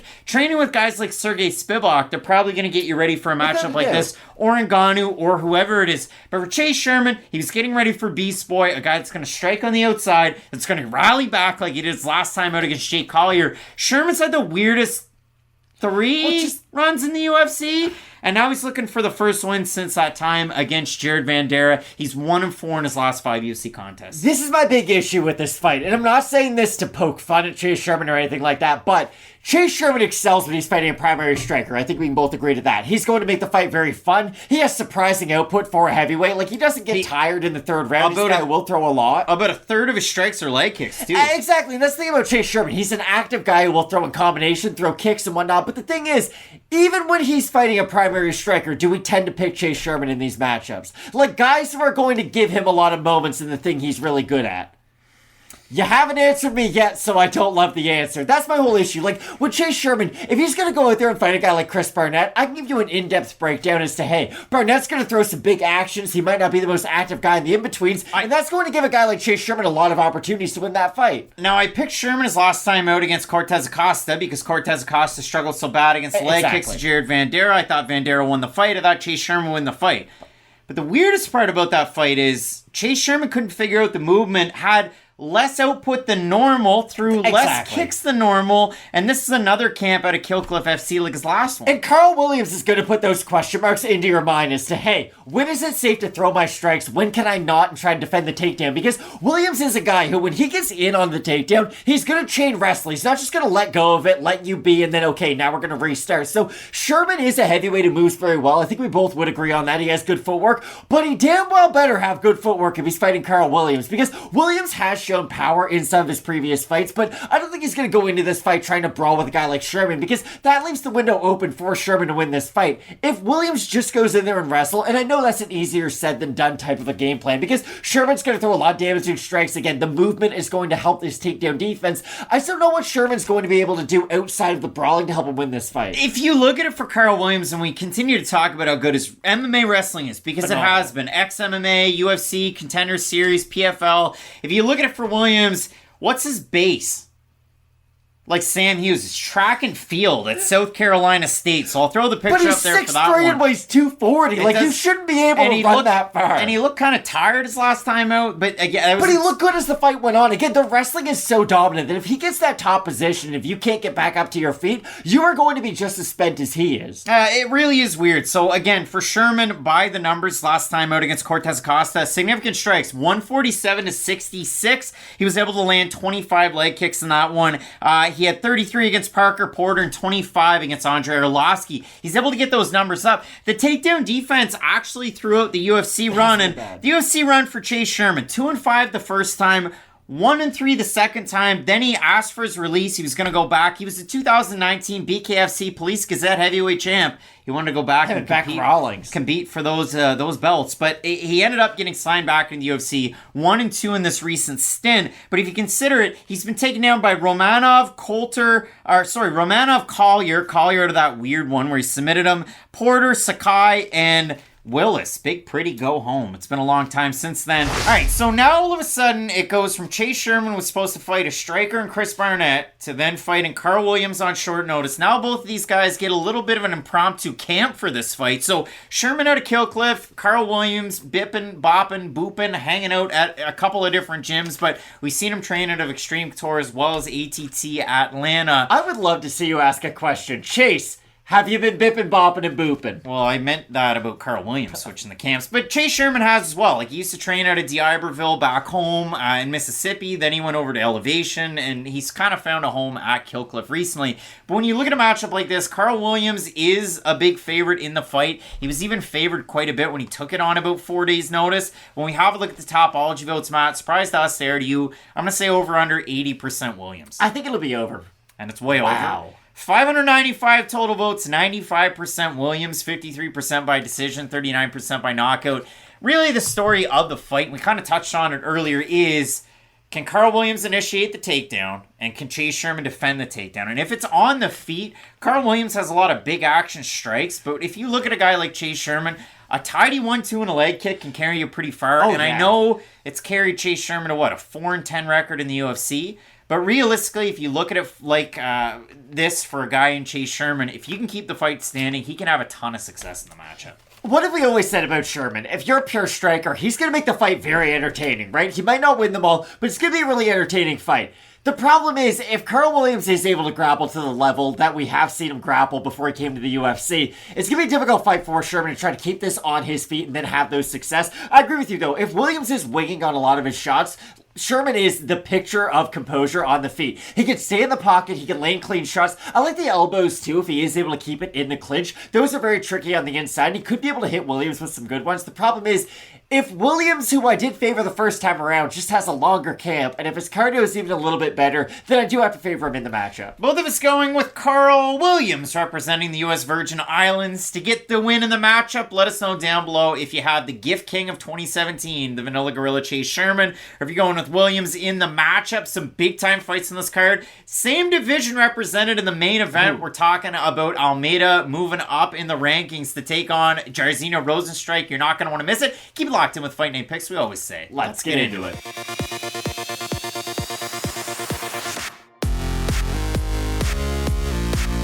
With a combined 49 UFC fights between them, dig out your AC/DC shirt from the back of the closet and get ready for an intense fight between the Ultimate Fighter Season 11 winner at middleweight, Court the Crusher McGee, taking on the Ultimate Fighter Season 7 participant. He lost to Amir Sadallah, who ended up winning the season. It's the immortal Matt Brown. And when you look at this fight, again, what did I say, 49 fights between them in the UFC? It sounds like a Wilt Chamberlain number. Matt Brown's 16-3 in the UFC. Court McGee's an even 10-10. But if you look at it overall, I mean, Court McGee's beat Robert Whittaker in 2013. Matt Brown went on a 7-fight unbeaten streak, fought in a main event against Robbie Lawler in San Jose, California. Lost. But ultimately, it was a fight of the night. And if you look at it for both these guys, Matt, the highs have been highs, the lows have been low, and they've each had kind of similar struggles outside of the cage that they've overcome. But if you look at it, and I'm sure John Anik or Brendan Fitzgerald to touch on that way too much in the first round, but when you look at the fight, Matt, these two guys at this period of their career, it's a well-matched fight, akin to, I hate to see them, Ed Herman and Zach Cummins from a few weeks ago. Perfect example, and that's the thing. Both these guys have the check engine lights on in their career, right? There's not a lot of gas left in the tank. And for Matt Brown, it has been a case of that for quite a while. I remember the Jake Ellenberger fight kind of being the first domino to fall. When he did go on his big losing streak, Cowboy was the initial loss right after that. So he has kind of stumbled along the way, but you can't forget all of the positives along the way. And that's the thing. Even for Brown, when he's losing these fights, it's not like he's getting washed, right? He will have positives. He's landing those classic elbows on the inside. We're always going to remember the elbows no matter what. I'm going to talk more about those with the Dirty Bird next, of course. But what I like about this matchup is the fact that neither guy has a ton to gain, right? Like, this is just one of those fun fights that, hey, you're going to fondly remember both guys when their careers are over. Maybe they won't be Hall of Fame caliber fighters, but they're like 40 war players in baseball, right? They're not going to be in the Hall of Fame, but if you were a fan of the team that they were on when they played there, you think they were awesome. Like, I love Curtis Granderson. You probably love Josh Donaldson and Jose Bautista. Like, players like that still deserve a spot in your heart. Both these guys belong in that category. A couple of Carlos Delgados. The thing about this fight, though, that does concern me is, for Matt Brown, what's been the big issue throughout his career no matter what? the takedown defense. We even saw Carlos Condit take him down when Carlos Condit's Achilles heel has been his own wrestling defense. So if Court McGee can get behind the wrestling and really initiate that wrestling early, I could see him being able to go out there and really dominate for 50 minutes. But on the flip side, what does Court McGee struggle with? Straight shots down the middle do land on him. And yes, Matt Brown doesn't have the one-hitter quitter power he used to, but if he can start landing 2, 3, 4 of those shots in a row, Court McGee's going to get wobbled. And even though Matt Brown's 42, I still think he can finish Court McGee at this stage of his career. So the 5-on-in is really telling for both of these guys. So we'll start with Court McGee, the Ultimate Fighter winner. He loses to Sean Brady. He gets completely mollywopped with the wrestling. He loses to Carlos Condit in a fight where Condit out-wrestled him in spots and Condit outstruck him on the feet. Court McGee landed a good shot, but McGee didn't wrestle. His Twitter just was up in arms. Then Court McGee went out and outlasted Claudio Silva, who was at the end of his career, who looked so tired. And then he went out there and he was able to get a win over Ramiz Brahimaj, which was a giant one. He looked really good in that fight. And then his last time out against Jeremiah Wells, he got floored. And that was only the second finish loss for Court McGee, going back to when he got finished by Santiago Ponzinibbio in the UFC. For Matt Brown, the 5-on-in, he looked great against the Killer Bee, Ben Saunders. Those elbows on the ground. Big elbows. Miguel Baeza dropped him a few times and finished him. He hurt Baeza, though, early in that fight, too. Carlos Condit was able to put on the wrestling shoes and beat Matt Brown. Matt Brown then went out and finished Diego Lima, which was a giant surprise. Both these guys fought Diego Lima. And then his last time out, Matt Brown out-wrestled Bryan Barberena, but got outstruck in a fight that was in his hometown in Ohio, or, you know, it was close around in Ohio. And in that one, you thought, okay, Matt Brown gets an opportunity to go out on top. It's a fight of the night, even though he loses, but he's still going to fight. So that was a little over a year ago. If you look at it for Brown, still training at Immortal Martial Arts, his gym with, my God, I mean, Mark Coleman, shirt off on the Instagram. Doing the darn thing. Just a couple of guys coaching and living a good lifestyle. But when you look at a fight like this, Matt, and I look at both these guys, I mean, Court McGee out of Agima Jiu-Jitsu. I mean, the guy can do it. And when he does take guys down, he can really force himself on. It just, what game plan do we get out of Court McGee? And vice versa for a guy like Matt Brown. He was takedown heavy against Barberena. That's to be expected. You saw that for poor Barberena's last time out. He got taken down and got finished. But if you look at it for a guy in Matt Brown, his last time out, he's chasing a lot of his strikes. He wasn't able to cut the cage, and he was really square in a lot of his approaches. So we'll see if the Muay Thai can be there for Brown. We'll see if the wrestling is there for Court McGee. I mean, if you look at it for Brown, 8 bonuses in his UFC career, tied for second all-time in UFC history with knockout wins. Number 1 is 13 with Derek Lewis. Matt Brown has 12 knockout wins in the UFC. If you look at it, tied for 4th all-time with Dustin Poirier and the Spider, Anderson Silva, with 14 finishes. So a lot of big-time things there. But both these guys kind of in the twilight of their career. Court McGee is favored to win the fight at about a 2-1 clip. If we have a look at the total votes on Tapology, I think it's going to be a little closer. I'm going to say over under 62.5% Court McGee. I'm going to say over. You're going to say over. Oh, look at that. 636 total votes. Hot take, I guess. 65% Matt Brown, 38% by decision, 57% by knockout, going off that really quick knockout that Jeremiah Wells had, I would assume, over Court McGee. For the 35% that I'm McGee, 83% by decision. So do you think Court McGee is going to win a decision in this one? I'm going to make an overly specific prediction on this fight. I think it's an awful matchup for Matt Brown, honestly. I really do think Court McGee's going to win a unanimous decision. I think Matt Brown blows him out of the water. That's fine, but this is the problem. Court McGee, even though he does get hit clean in a lot of his fights, doesn't have a bad shin, even at the age that he's at currently. And Matt Brown has never been a one-punch guy. Even in his prime, he was on a 7-fight finish streak. That was like prime Matt Brown. He was going out there dusting fighters. I just think Matt Brown's wrestling defense is going to be enough of an issue for him in this fight so that he won't be able to have enough success on the feet. Now, I still think Brown, I agree 100% with what you said. I didn't like the striking that we saw out of him his last time out. I still think he's the better striker in this fight. I still like him going downhill. I like him in the clinch. I just think the wrestling factor of Court McGee is going to be overwhelming enough for him to win this fight. Yeah, I mean, including the Robbie Lawler, and since that fight, he's 4-8 is Matt Brown. If you look at it for Court McGee, I mean, since 2013, And when he fought Robert Whittaker, he's 5-8. So again, both guys in the twilight of their career. But for me, with Court McGee, he's got to be committed to the game plan, like he was against Brahimai, like he has against some of these other guys, where he's been that litmus test of, okay, I keep the fight standing. I have pretty good 1-2 leg kick. That's what you're going to see out of Court McGee. He can square himself up a little bit, and he does accept straight shots. That's why I think Matt Brown's going to have a lot of success with that long leg kick that he has, with the nice combinations, and then he can mix in that elbow or those elbows as well. For me, I do like Matt Brown in this fight. I don't think that, even though he has a similar style, and it is a former opponent, Tim Means. I don't know if Tim Means is going to be able to do the same thing. How big of a side do these guys Morono let out when they sit down? It's probably a pretty big one. And then if you consider the coach for the Immortal, the Crusher, the Hammer, Mark Coleman, probably a big side too. Matt, we're split on the pick. I've got Matt Brown. You're going with Court McGee. Let us know who you have in this welterweight legends matchup. A big time one that we are very excited about. The next fight, the Dirty Birds taking on the Great White. It's Tim Means taking on Alex Morono. You're not going to want to miss it. Keep it locked in with Fight Night Picks, we always say. Let's get into it.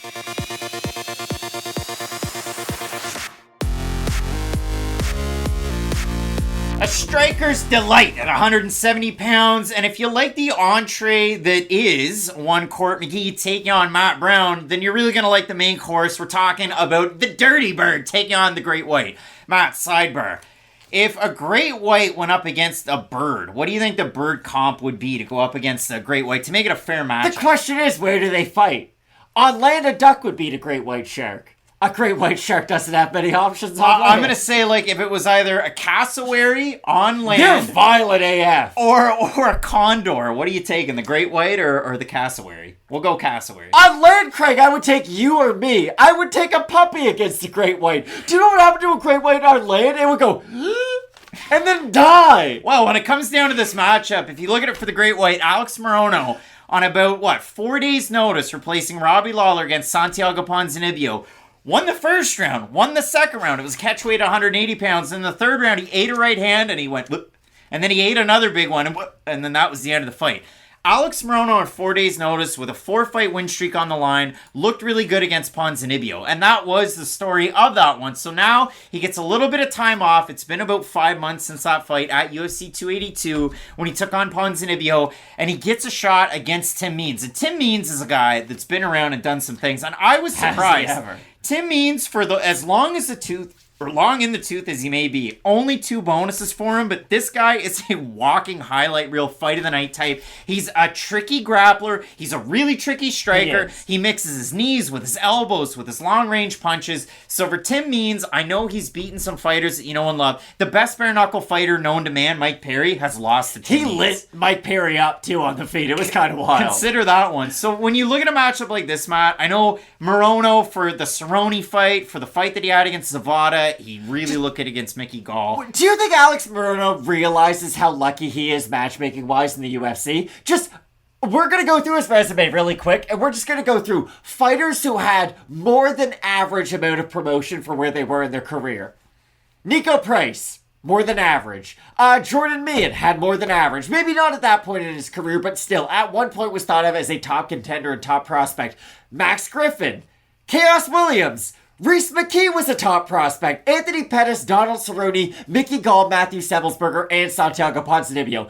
Alex Morono has been there and done that, and a lot of those guys have had a big promotional push throughout their career. It's just kind of wild for Alex Morono. Like, he kind of has the resume of a guy like a Paddy Pimblett, right? Like, somebody who would kind of have a big promotional push from the UFC, because he's fought a lot of people who are kind of the former stars where, hey, if you get the win this time out, it's going to really change your career. Like, the Anthony Pettis fight at 170 was kind of looked at as, hey, Morono, if you're able to beat Showtime, it's sort of the end of the road for Pettis. We don't really know what we're going to get from him. Anthony Pettis went out there and looked really good at 170. Same thing against Cowboy. Now, luckily, Morono went out there and dusted Cowboy Cerrone. That was not much of a fight whatsoever. But even his last time out against Ponzinibbio was a top contender in his prime and sort of fallen on hard times. And that was kind of the reset for Ponzinibbio. And like you had said, Alex Morono on short notice went out there and looked great. He had put his combinations together and landed great volume in the first 2 rounds. And I agree. I thought he banked those first 2 rounds. And as long as he survived the third, he was going to win that fight. Yeah, he hurt Ponzinibbio on multiple occasions, wobbled him. And if you look at Morono's career,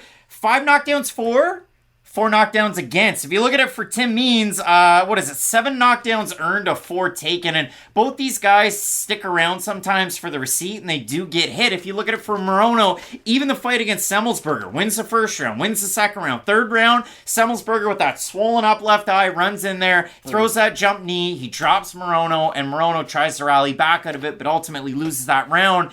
Morono's one of those guys, I don't know if I'm on board with the analogy, but for a guy like Morono, what does he do really well? He mixes martial arts. He's a Brazilian Jiu-Jitsu black belt. He's out of Gracie Baja Woodlands. That's his gym with his wife. He cross-trains at Fortis MMA. His striking, well, he's a Taekwondo black belt, so he can really get it going. That's why that Pettis fight was so intriguing, because their martial arts were both the same out of those two disciplines. So if you look at a guy like Morono, if he's on the back foot, he can struggle, though he moves out of the range really well. I said that with Yeon Xiaonan. I don't know why I didn't pick her, but Morono's one of those guys. Leg kick 1-2, circle away from the power side. That's what he does really, really well. And if it goes down to the mat, Morono doesn't really have great takedown defense, so he can threaten in the scrambles with his own jiu-jitsu. When you look at a guy like Tim Means, I know that jiu-jitsu might not be at the forefront if you look at the Kevin Holland fight or you look at the fight against D-Rod. Those guys are top 15 opponents. But when you look at a guy like Tim Means, this guy dishes out the violence. And I know in the UFC, the sample size, it is a plenty, 14-11 with a no contest since he joined in 2012. But the names on his resume are equally as impressive, whether he beat them or he lost to them. When you look at a fight like this, though, Matt, I mean, fit NHB zone Tim Means, what does he got to do to get a win over Morono? Has to get on the inside and make it ugly. And I know that's wild because Morono himself is a very good fighter in that range, but Tim Means, I think, can slightly outvolume Morono. Now, if we get like a Reese McGee versus Morono fight, but Tim Means is Reese McGee, it's going to be such a good fight, and I'm very excited for that possibility. But I do think Morono is going to be able to match him on the feet, and I'll be very interested to see whoever shoots for the first takedown is going to be losing the fight. That's the prediction, I guess, early on, because if Morono does feel uncomfortable, I could see him going for an offensive takedown. We have seen Tim Means struggle heavily with his defensive wrestling in the past, even up until recently, so I think both guys are very well matched. But I said for Matt Brown in his fight against Court McGee, those guys have like the check gas light on, right? These guys have like, maybe not a quarter tank full, but they still have a little bit more left in, right? Like, even for Tim Means, I know he lost to Matt Brown. I know he isn't in his prime necessarily, but he's still going to go out there and put out competitive performances. I think he can eat a little bit more punishment than a guy like Matt Brown can at this stage of his career. And that's the crazy part about Tim Means. Last time out, he got dropped by Max Griffin in the first round. I thought Means won the second and the third. So he came back It was strong, one of those fights that was kind of close, even though there were some judges that scored at 30-27 for Max Griffin. He had a good showing in the second, had a good showing in the third. So when you look at a matchup like this, I know Alex Morono is favored to get the win at about a 2-1 clip. We have a look at the Topology votes. I'm going to say over under 80% for the Great White in this one. I'll say under. I'm going to say under. It's over. I've been wrong on a lot of 613 total votes, 88% Morono, 76% by decision for the 12% that I mean, 68% by decision. But if you look at it for a guy like Tim Means, even if he gets hit early in some of his fights, the Dalby fight's an example, the Mike Perry fight, he's in it for all 3 rounds, and he doesn't tend to slow down with his output, and he can still mix in those power shots into his combinations. So when you look at a guy like Tim Means, if he's able to get it done, it's probably going to go late. For a guy like Morono, he could starch with some of those shots to then cause Means to panic, like we saw in the D-Rod fight. Yeah. So for me, I do like Alex Morono. I have picked him in quite a few of our Fight Night Picks fights, whether I've been right or wrong with those, but I do like his style and the fact that he also tends to ride on his bike, but he tends to get out of the way of damage where Means tends to accept it. So I will go with Morono in the fight. This should be a really interesting one-on-one. I think it'll be a high-volume fight, too. I do think both guys are going to be in it for the long run. I don't think we'll get a quick finish from either guy, especially not early. So I do agree with you. I like Alex Morono. I think he can match a lot of the volume of Tim Means. And for Means, he has had a pretty good shade. I know he's been finished. I know he's been hurt, but he's had a long career. It's going to happen to anybody. I think Morono can hurt Tim Means. Means can hurt Morono, too, because we've seen that happen. But Means has to get a lot of volume going behind it first. I'm assuming Tim Means has watched Trailer Park Boys before, knows Philadelphia Phil Collins, and gets the reference of, what are you looking at my gut for? But Matt, both of us going with the Great White, Alex Morono, to get the win in the matchup. Let us know down below in the comment section who you have. The next fight on the card, Angela Hill moving up in the ranks to take on Mackenzie Dern. You're going to want to check that one out. Keep it locked in with Fight Night Picks, we always say. Let's get into it.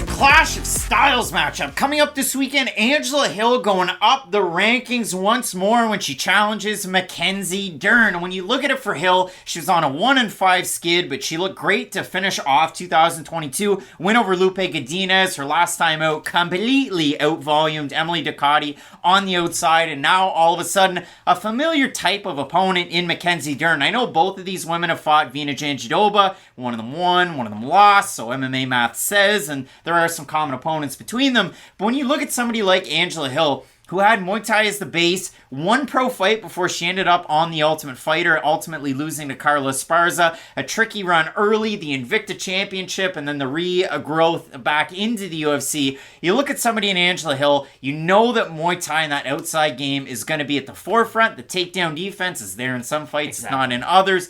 But when you look at somebody like Mackenzie Dern, this has to be said. We knew how good the jiu-jitsu was outside of mixed martial arts. We knew how good it was inside of mixed martial arts. Look at the win over Hannah Cyphers or some of the other performance bonuses that Dern has been able to accrue inside of the UFC. For Dern, she's had a couple of tricky fights at the 5-round atmosphere. Now, Marina Rodriguez being one of them, the last time out against Yan Xiaonan. Both these women are combined 0-3 in main events. Angela Hill had a fight in the night against Michelle Waterson-Gomez. But for Dern, round 2 and round 5 against Yan Xiaonan, things made you nervous if you're a Yan Xiaonan supporter. And for Dern, round 2 against Marina Rodriguez, same thing could be said. So for Dern, her striking has become better at Ruka Sport, but more car crash. Not as good as you'd like it, though. She just kind of runs in and throws the kitchen sink and will mix in a leg kick every now and again. She tries to pull you down to the mat like a Crone Gracie. When it doesn't work, she just resets and then rushes back in there. We'll see how this one matches up, but again, this isn't like Crone Gracie versus Charles Jourdain because Dern will throw her hands and kicks and whatnot.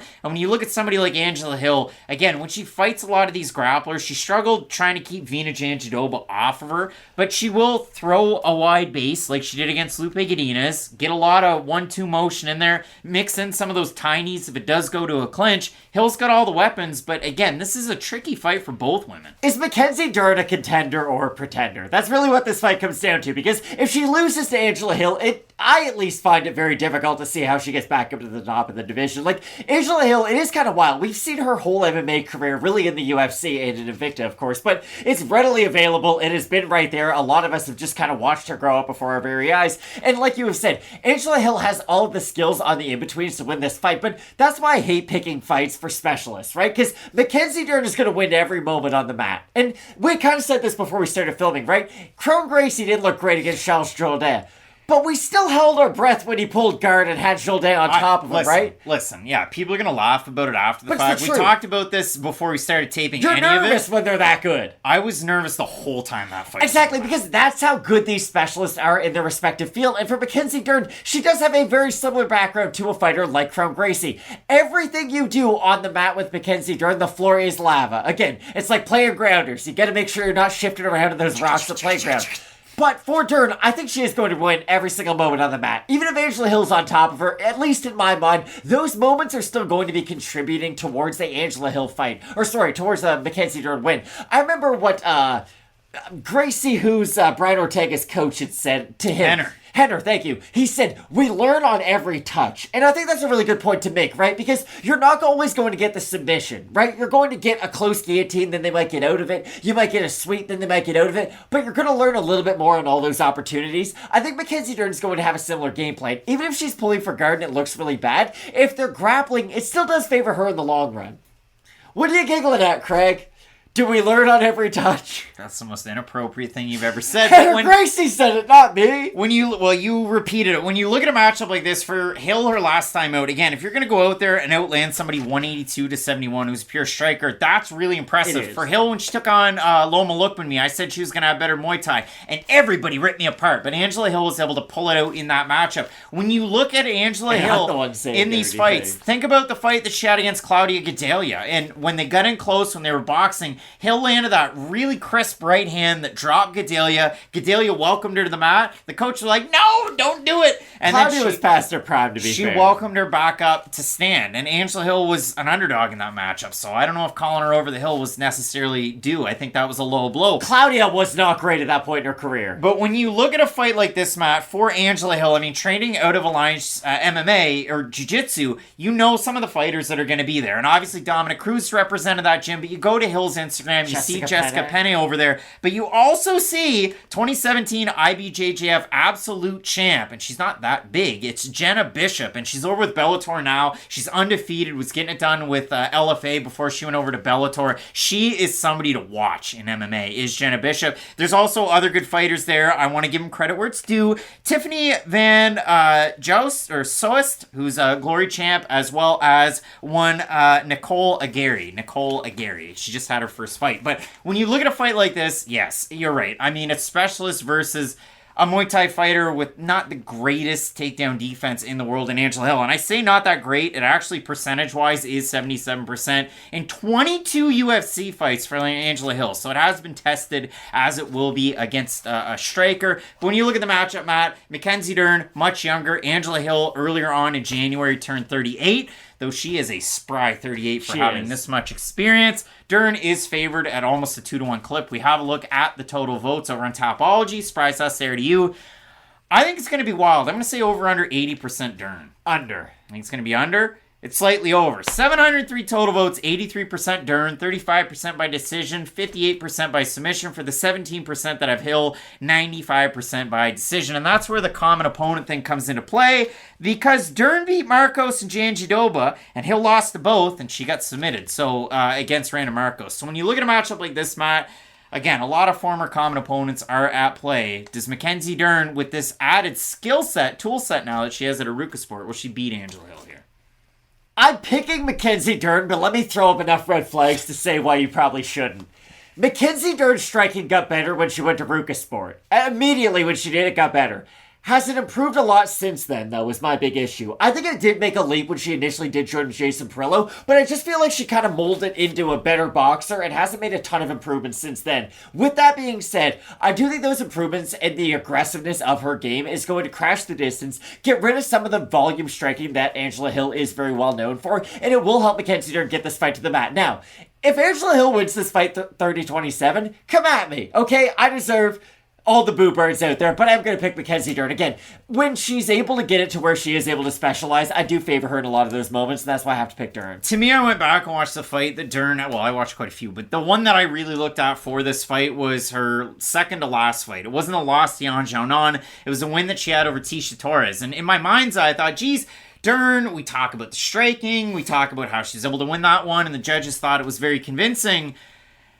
It was a lot of the car crash into some of Torres' striking. It was a lot of the clinch work that didn't amount to much. Dern ended up going for some submissions, but they didn't really accrue for a whole lot. And if you really look at it at the end of it, Tisha Torres had a good leg to stand on in the fact that she could have won that fight. And even if you go to MMA decisions, 7 scored at 29-28 Dern, 11 scored at 29-28 Torres. And I thought that Torres had done enough with the striking. So when I look at a matchup like this, I think Dern is a better, more progressed striker, but I think Angela Hill is going to catch her on some of those in-betweens. And again, if Hill can keep it standing, she's going to get the win. So for me, I'll go with the slight underdog in Angela Hill in the matchup. We're split on the pick. Let us know who you have. Do you have the much younger, higher-ranked Mackenzie Dern? Are you going with Angela over Kill Hill, who's 10-12 in the UFC? It's a big-time matchup on the main card. The next one on the docket, Ian Machado Garry's taking on D-Rod, Daniel Rodriguez. A great matchup.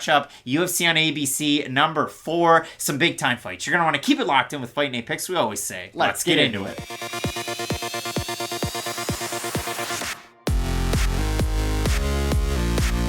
The perfect record is on the line. Coming up this weekend, the future Ian Machado Garry gets his first shot at a ranked opponent in D-Rod, Daniel Rodriguez. A big-time matchup on the main card of UFC Charlotte, the 4th ABC card. When you look at this one, Matt, for Ian Machado Garry, first round against Song Kenan. Everybody counted old Song Kenan out. We talked about him glowingly on the channel.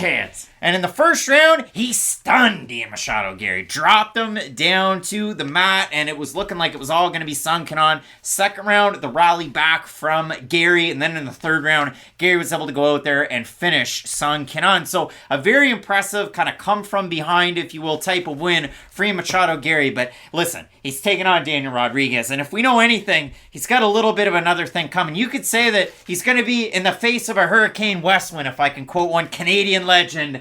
Rest in peace, Gordon Lightfoot. When you said another thing coming, I thought you were going to say, like, Hell Bent for Leather by Rob Halford. No, not that. But when you do look at this matchup, Matt, for Ian Machado Garry, I mean, another big step up in competition, and this is going to be his first true southpaw. Now, he did fight Gabe Green, who's on this card earlier on in the evening. He takes on one Bryan Battle. Green will switch his stances quite a bit, but this is the first true southpaw since Jordan Williams. And in the fight that Jordan Williams had, I know Williams got finished in the first round, but look at Garry's face by the end of the first, and every single straight left that Williams threw landed in Machado Garry's face because Garry did the old pullback every single time with nothing until the pullback finally turned into a pullback right hand, and that was what finished Jordan Williams. So we'll see how that plays out against Daniel Rodriguez, who likes to jab and throw either a straight left or a left hook. But when you look at a matchup like this, Matt, again, two guys that like to get it done with their striking. I know Machado Garry's background is in boxing and judo, and Daniel Rodriguez has some submission wins on his record. But when you look at it, like for Rodriguez, the left hand injury, the elbow infection, and then Rodriguez, who was supposed to take on in March, Gunnar Nelson, but had to pull out due to undisclosed reasons. There have been a lot of things that have kind of added up for Rodriguez. Do you know what I hate about this fight? It's the exact fight you would put together if you're the matchmakers for the UFC trying to push a guy like Ian Machado Garry. Like, if you're Sean, I don't think Dana White watches every single fight, to be fair, so it's probably Sean Shelby. If you're Sean Shelby, you're going, okay, Ian Garry, what's he really good at? He has great boxing. He is a very devastating puncher when he's able to land his strikes, but he is susceptible to getting hit by the big shot. Who is a very good test with a decent-sized name, who's fought some big names himself, who would be a great launching pad to get Garry into the rankings? Well, Daniel Rodriguez eats big shots, can land his own big shots. If you shoot lazy takedowns, he will make you pay with some of those submissions like you mentioned, because Daniel Rodriguez is not a guy who's going to go out there, shoot double leg takedowns, take your back like Damian Maia and choke you out with rear naked chokes. But if you shoot lazy takedowns, if you leave your neck in a poor position, like we saw in Tim Means do because he got overwhelmed by the striking, D-Rod can make you pay for those bad positions, and that's why I do think this is a very good fight for Garry to really test himself to get into the rankings, because, okay, if those defensive liabilities that you have had on the way up are still there, well, D-Rod's going to show them. He's going to hit you with a big left hand. He's going to rock you. And he does have a good avalanche after he hurts his opponent to really finish a guy like Garry, who is a little bit green behind the ears. So I think for Garry, if he's able to land on the back foot like we had seen after he got past that initial speed bump, against Sung Kenan, then I think he will look great. But again, those same defensive problems are still going to be there. And if D-Rod is able to land with power, we know how big of a power guy he is. If he's able to land with power consistently throughout the matchup, I will be curious to see how Garry deals with the pressure, because that's the thing. If Garry is uncomfortable on the back foot and he's not able to land his counter shots, maybe he could shoot one of those lazy takedowns into a guillotine from D-Rod. Yeah, it's going to be really interesting. Again, I think injuries are a pretty big factor for Daniel Rodriguez. And he's 36. You looked at it, and he hasn't really been hit a ton. I know, like, this fight against Dwight Grant, he got dropped at the start, and then he came back and he finished him. He's had to rally in some of these fights, but the last two fights for Daniel Rodriguez, I mean, you go through the last three. He finishes Kevin Lee's UFC career. Kevin Lee got re-signed, but he doesn't have any fights booked. So he beats Kevin Lee by decision. He looked really good in that fight. He goes out there against Li Jingliang. Majority thought Li Jingliang had won the first two rounds. The third round was competitive. Rodriguez gets a split decision win. And then he goes out there and fights Neil Magny.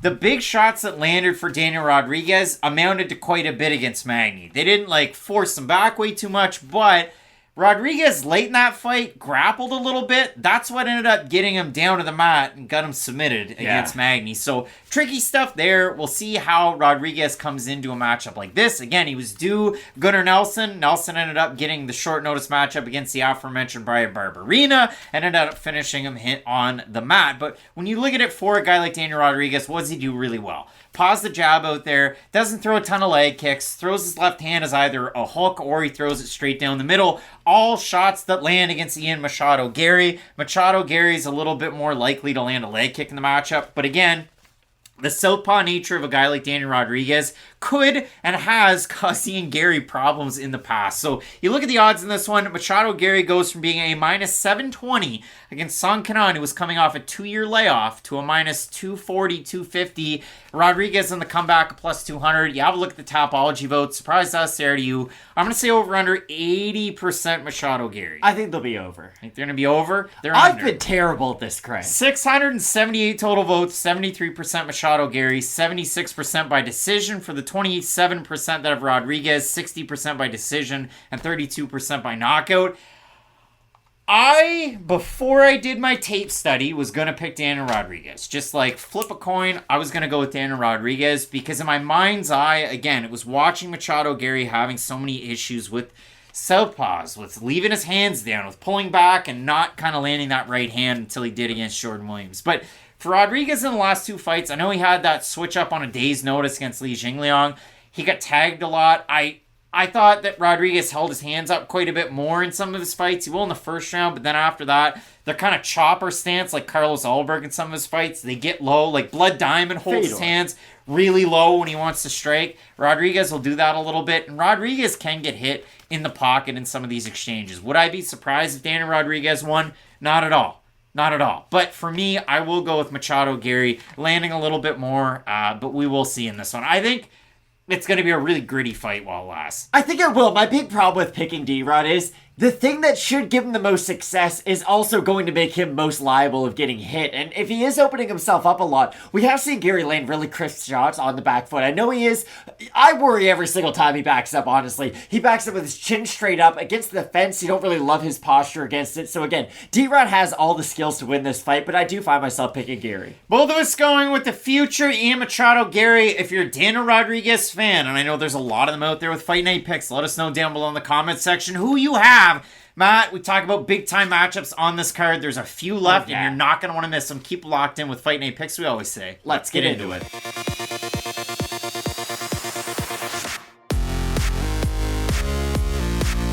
Irish mixed martial arts legend Johnny Walker coming up this weekend. He's going to be challenging Anthony Lionheart Smith. Matt, this is a big-time matchup at light heavyweight. When you do look at it for the rankings, both guys in the top 15, 5 is Anthony Smith, 7 is Johnny Walker, and I say Ireland's Johnny Walker, and if you look at it, he had John Kavanagh in his corner against Thiago Santos, and it was a bit of a nothing burger of a fight, but if you look at it since then, win over Yeon Kutsalaba by submission, who would have thought that? And it's last time out, Paul Craig said, I've been training my boxing. Paul Craig catches a kick and holds onto it, and Johnny Walker just starts hitting him. The right cross lands, and then the back hammer fist, or the knockout blow for Johnny Walker. So Walker, he bounced around. He trained in Brazil. Then he went to the UK before he fought in the UFC. Then all of a sudden, he's out of TriStar in Montreal, and then he's fighting out of SBG. He is a traveled man at 31. He married a woman in Ireland, so I consider him, and I have him on the screen as Irish, but the Brazilian-Irish fighter is Johnny Walker.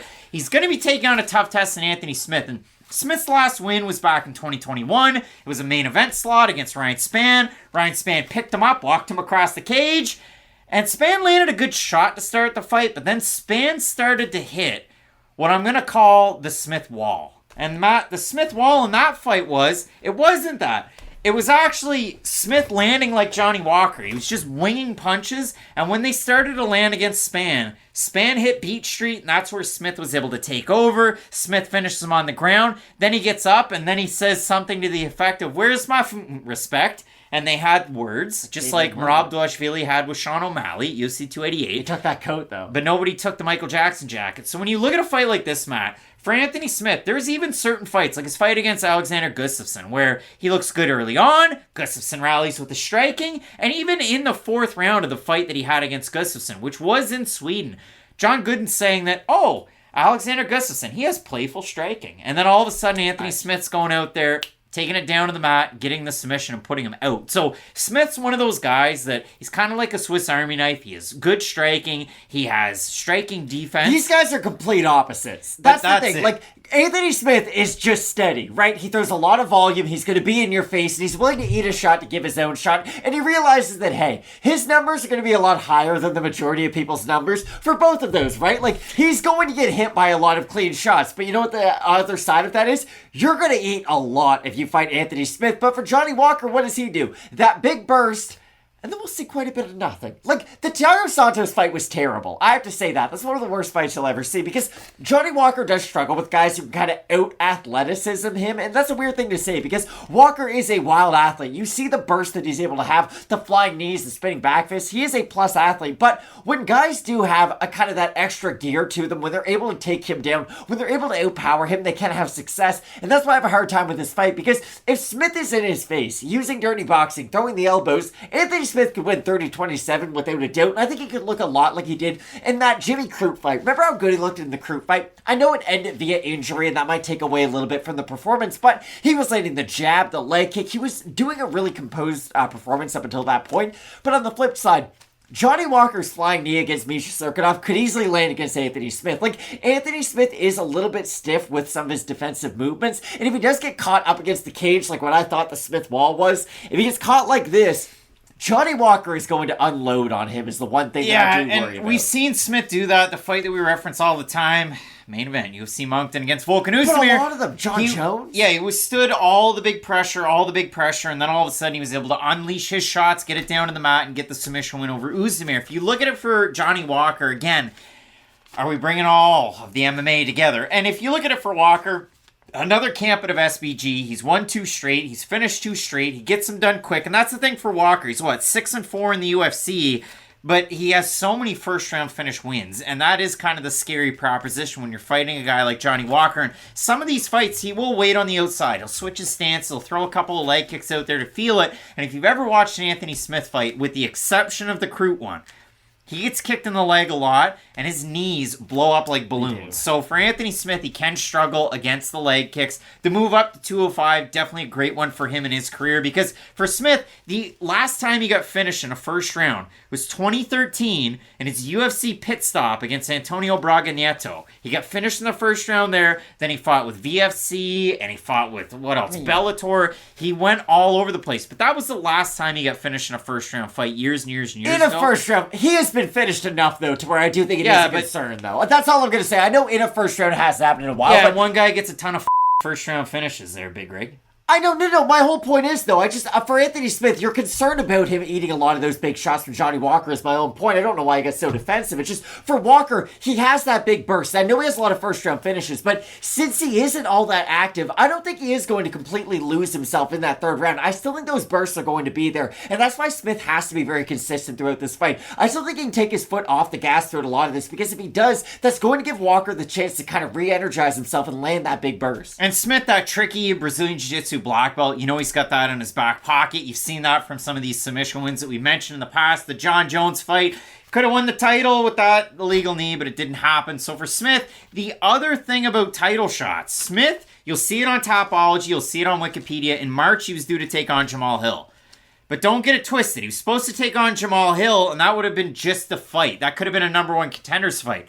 Hill got the short notice opportunity against Glover Teixeira and wins the belt, so Smith is just kind of left, and now he gets to fight Johnny Walker. So this could be a number 1 contenders fight. Obviously, Magomed Ankalaev's in the doghouse with Jan Blachowicz. That's how that Teixeira fight against Hill and when's Yuri coming back? And when is Yuri coming back? So when you look at a matchup like this, basically pick 'em odds in the fight. Anthony Smith, again, his last fight was against Ankalaev, where he got finished a number of months ago. He hasn't fought in about a year. You look at the Topology votes, Matt, I'm going to say over under 67.5% Johnny Walker. I think they'll be over. I've been wrong on them all. You're terrible. 731 total votes, 57% Walker, 85% by knockout for the 43% that have Smith.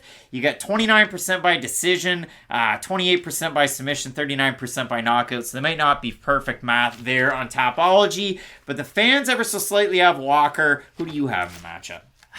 I could see Anthony Smith getting a finish in round 1, 2, 3, or win a decision. Johnny Walker, it might be difficult for him to win a decision just because, again, the volume isn't necessarily there outside of a lot of the big bursts, and that's what I do worry about for him in this matchup. That's why I think Anthony Smith is going to have to be at, maybe not his most aggressive, but still really have one of those in-your-face kind of game plans so that Johnny Walker doesn't have the space to land his big shots. I still think Walker is going to land one of those big shots. I worry about Smith with some of the clinch because it's going to put him very close to Johnny Walker, and I know it might not be the biggest win on his resume, but remember when he did to Khalil Roundtree? Hit him with those really nice elbows on the tie clinch. I know it's a big part of Smith's game, but I do think Walker has the edge and the power in those ranges, and that's why I have Walker. Well, it's weird. I mean, Anthony Smith can rally through some of these fights, but we saw it in the Teixeira fight, he wasn't able to do it. We saw it in the Rakic fight, he wasn't able to do it. That was kind of a nothing burger 3-round main event. And then his last time out, when he took on Ankalaev, wasn't really able to establish it and get it going on the outside against a long, rangy guy. Johnny Walker, one of the longer, rangier guys you're ever going to find at light heavyweight. But sometimes the big bursts, they don't really equate to using that range all that well. So you got to kind of negate those stat advances that he has there.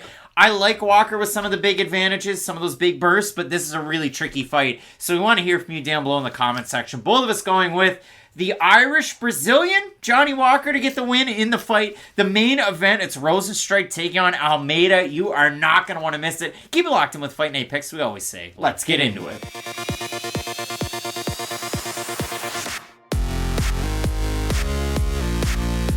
Finally time for the main event of UFC Charlotte. Thanks so much for joining in with Fight Night Picks. As always, one half your host, Craig Allen. Twitter, Instagram, at Craig Allen, FNP. A lot more going on Twitter than there is Instagram. With me, as always, Matt Allen, respective socials. Matt Allen, FNP. And when we talk about a clash of styles, I mean, you have a kickboxing ace in Jairzinho Rozenstruik taking on a jiu-jitsu master in Jailton Almeida. And I should say, Jailton Almeida, you watch this guy just grapple in general. He talked about himself outside of the UFC as a Brazilian Khabib. The guy looks like Edge at WrestleMania 17, spearing Jeff Hardy off the Money in the Bank when they were on the ladder. That was a TLC match. That wasn't Money in the Bank. There was a ladder. There was a belt. It was crazy. But when you look at this, Matt, between Almeida and between Jairzinho Rozenstruik, you talk clash of styles. People are going to fret over Almeida's last fight. And his last time out, 45-1, the significant strike numbers. He went for a kick that was caught by Shamil Durkimov, and he ate a giant right hand for his troubles. And then after that, took to the mat. It looked amazing in the fight. And for Jailton Almeida, he's faced barely any resistance under the UFC banner because he fought on Dana White's Contender Series against Sambo champ Nasruddinov, took him down with ease. Then he went in against Danilo Marquez at light heavyweight, got the win there. Then he was supposed to take on light heavyweight Max Grecian. The fight was scrapped. He gets the biggest heavyweight in Parker Porter. Now, it's not modern day, 249-pound, just great shape Parker Porter. That was big. Athlete. That was Big Parker. And Big Parker couldn't handle the takedown. So from there, a catchweight fight against Anton Turkalj, and then we're off to the races. And I know Jailton Almeida is a guy that kind of, even before he came into the UFC, not just known as the Brazilian Khabib, but a guy that wanted to conquer heavyweight and light heavyweight. The deck's just kind of fallen to where it's been at heavyweight for Jailton Almeida. That's where he's ranked right now. That's where his bread's gotten buttered. But when you look at a guy like Almeida, who had welterweight experience in his pro career, had wins over 2 UFC vets before he came on to Dana White's Contender Series, Almeida's one of those guys that hasn't really faced a ton of resistance in many of these fights. And right now, his significant strike total is 112 landed against his opponents in those 5 fights, Contender Series and UFC, to 9 received. And that's the weird thing about this fight against Rozenstruik, because Rozenstruik has a lot of high-level UFC experience, right? He has fought a lot of very good fighters in the heavyweight division, even though he's only 13-4, so you wouldn't look at that and think, oh, he's fought the who's who in this division. But that's the weird thing about Rozenstruik, and that's something I talked about a lot with Cyril Gahn when he had made his way to the title, right? I don't believe in you until you've faced adversity, and we saw a little bit of that in Volkov, not the grappling kind, which we've seen as of late, but for Almeida, is he going to face adversity outside of a knockout punch? You know what I mean? Like, how hard is this fight going to be until he gets finished? Because, of course, Rozenstruik has enough power to go out there and head kick him, flying knee him, land a crazy hook. Like, Jairzinho is that level of striker, but we talked about it before we started filming. Jairzinho can win a lot of fights at the UFC level. He doesn't win a ton of rounds at the UFC level, though. He will set things up, and again, I don't think all the inactivity is just kind of wasted him being on the outside, right? I don't think he's just judging the distance. I think he's setting some things up with the inside leg kick, but outside of a lot of the big bursts, there isn't a ton of success, and that's why it's always frustrating watching Rozenstruik fight, because remember the Sakai fight? Like, in the Sakai fight, nobody did anything, and then all of a sudden, Jairzinho was like, hey, I can throw my hands, I have crippling power, move forward, knocked him out. So, for Rozenstruik, all the tools are kind of locked inside the tool shed. It's just, where is the key right now? Because if he's not fighting at the fullest of capacities, and I even look back at the Curtis Blades loss, and you might look at that and say, hey, it was a loss. He got out-controlled a lot in that fight. Yeon did do a really good job, though, defending takedowns against one of the better takedown artists in the division. So if we see that level of takedown defense, and we kind of see the rally ability from the Overeem fight, I don't doubt he could go out there and get a win. In the UFC, Jairzinho Rozenstruik boasts 75% takedown defense. Overeem went 2 of 10 on attempts. Overeem was winning all 4 and then the 5th round until he got finished in the dying seconds. Blades went 3 of 6, and then he had Cyril Gahn, who went 2 of 14, but he was able to get it done on the feet, even though there wasn't a ton of action. And Rozenstruik has the main event experience, the 5-round experience over a guy like Almeida. Almeida has one 5-round fight, and it was his Thunder Fight Championship winning contest against Ednaldo de Oliveira, where he's able to get that belt in the first round, and then he went over to Contender Series and beat Nasruddinov his next time out. So when you look at a guy like Jailton Almeida, his 2 losses on his record, he lost to karate practitioner Bruno Assis, who ended up having an LFA middleweight title fight against one Ozzy Diaz, and might recognize from Contender Series as well. He fought Joe Pyfer, and then Almeida has a 16-second knockout loss to Thiago Moreira. So an interesting one there for Almeida, and that fight was quite some time ago. Thiago Moreira back in 2017. So 2017 loss and a 2018 loss. Almeida has won 13 straight. So he's looked unbeatable, but he has eaten some shots in certain fights if you go down through it. And we were kind of negative on Almeida coming into the UFC, because if you watch him fight pre-UFC, there were stance switches that didn't really make a lot of sense, and there was a lot of big actions. And you still see that out of Almeida in the UFC, which are scary when he takes on a guy like Rozenstruik. Look at Almeida's fight against Anton Turkalj. What does he do to close distance? Does he run all the way across the cage like an edge spear like I talked about? No. He goes flying knee, jump to close the distance, land, takedown. And when you look at it against a guy like Rozenstruik, if you do something like that, you're going to get caught in the middle and hit. You look at a guy like Rozenstruik, I talk about his kickboxing lineage, 76 wins in 85 kickboxing fights, 64 of them by knockout. Jairzinho Rozenstruik had a similar rise to Jailton Almeida when Rozenstruik came into the UFC. He was dusting guys with his hands. Almeida's dusting guys where... Takes more adversity, though. Yeah, Almeida gets you, takes you down, and then he either softens you up with ground and pound, he locks the legs, like you see a lot of really high-level fighters do, forces you to spin around, and then he either finishes you with ground and pound or sinks in a rear naked choke. So Almeida is that accredited with his jiu-jitsu. If you go and look over on his Instagram, he's been training with one Gutenberg Pereira, one of the top IBJJF champs that are out there right now. So that's good to see. They had a seminar at Galpao de Luta. But when you look at a matchup like this, again, when it is such a clash of styles, it can be a little bit tough. Because Almeida, for as good as he is on the ground, even though he just got hit by one strike by Abdurakhimov, if you go back and watch those fights pre-UFC, he is defensively liable in a lot of them with striking. He is, but on the flip side, we've seen Rozenstruik get taken down by Alistair Overeem, who is a really good grappler, but not like a pure wrestler, and Junior Albini in his UFC debut. I know you might look at the result and kind of forget about how we got there. Albini took him down. Albini controlled him and outworked him a lot in that opening round. So I do think there is something to be said for Rozenstruik does have good takedown defense, but after he does get taken down, he doesn't have a lot to offer up off his back. Well, we'll see how it works out that way. If you do look at it, Almeida opened minus 310. He's a minus 550 favorite. Rozenstruik opened plus 260. He's a plus 400. You know about the main events. We throw it on over to you in the YouTube community tab. You guys do a great job of filling things out, adding the comments, and voting on these polls. 81% right now going with Jailton Almeida to get the win. Out of the comments, Henke saying Jailton's been getting clipped hard early in his fights before he eventually started to dominate. I think that's more off the last one. Let's see if he can take one from Biggie Boy, picking Almeida, but early Jairzinho knockout wouldn't surprise me. And Alia David saying, if Rozenstruik is fighting a technical, more powerful boxer, he loses. P.S. Just watch some highlights on Almeida. He's a beast. I'm a little confused by that one. But when it does come down to this matchup, Matt, I mean, majority fans have Almeida to win. He's a beefed up favorite in the matchup. I like him to win, but Rozenstruik has good defensive philosophy, I guess. On the first Blades takedown attempt, it was a double leg. Rozenstruik went to just pick him right up and land double unders. And when he went to pick him up, Blades just kind of reset, dropped down, and he got the takedown out of it. And I know Blades eventually 3-6, so Rozenstruik was able to get his back up or get back up to his feet at a certain point. I like the takedowns of a guy like Almeida at the top pressure. I know he's a much smaller man in a fight like this, but when I look at him, for Rozenstruik, in the fights where he's having a ton of success, he either goes crazy really early on and just starts to land. Like Chris Daukaus landed one right hand, and then Rozenstruik, it awakened the beast, and he went out there and was able to land those great right hands.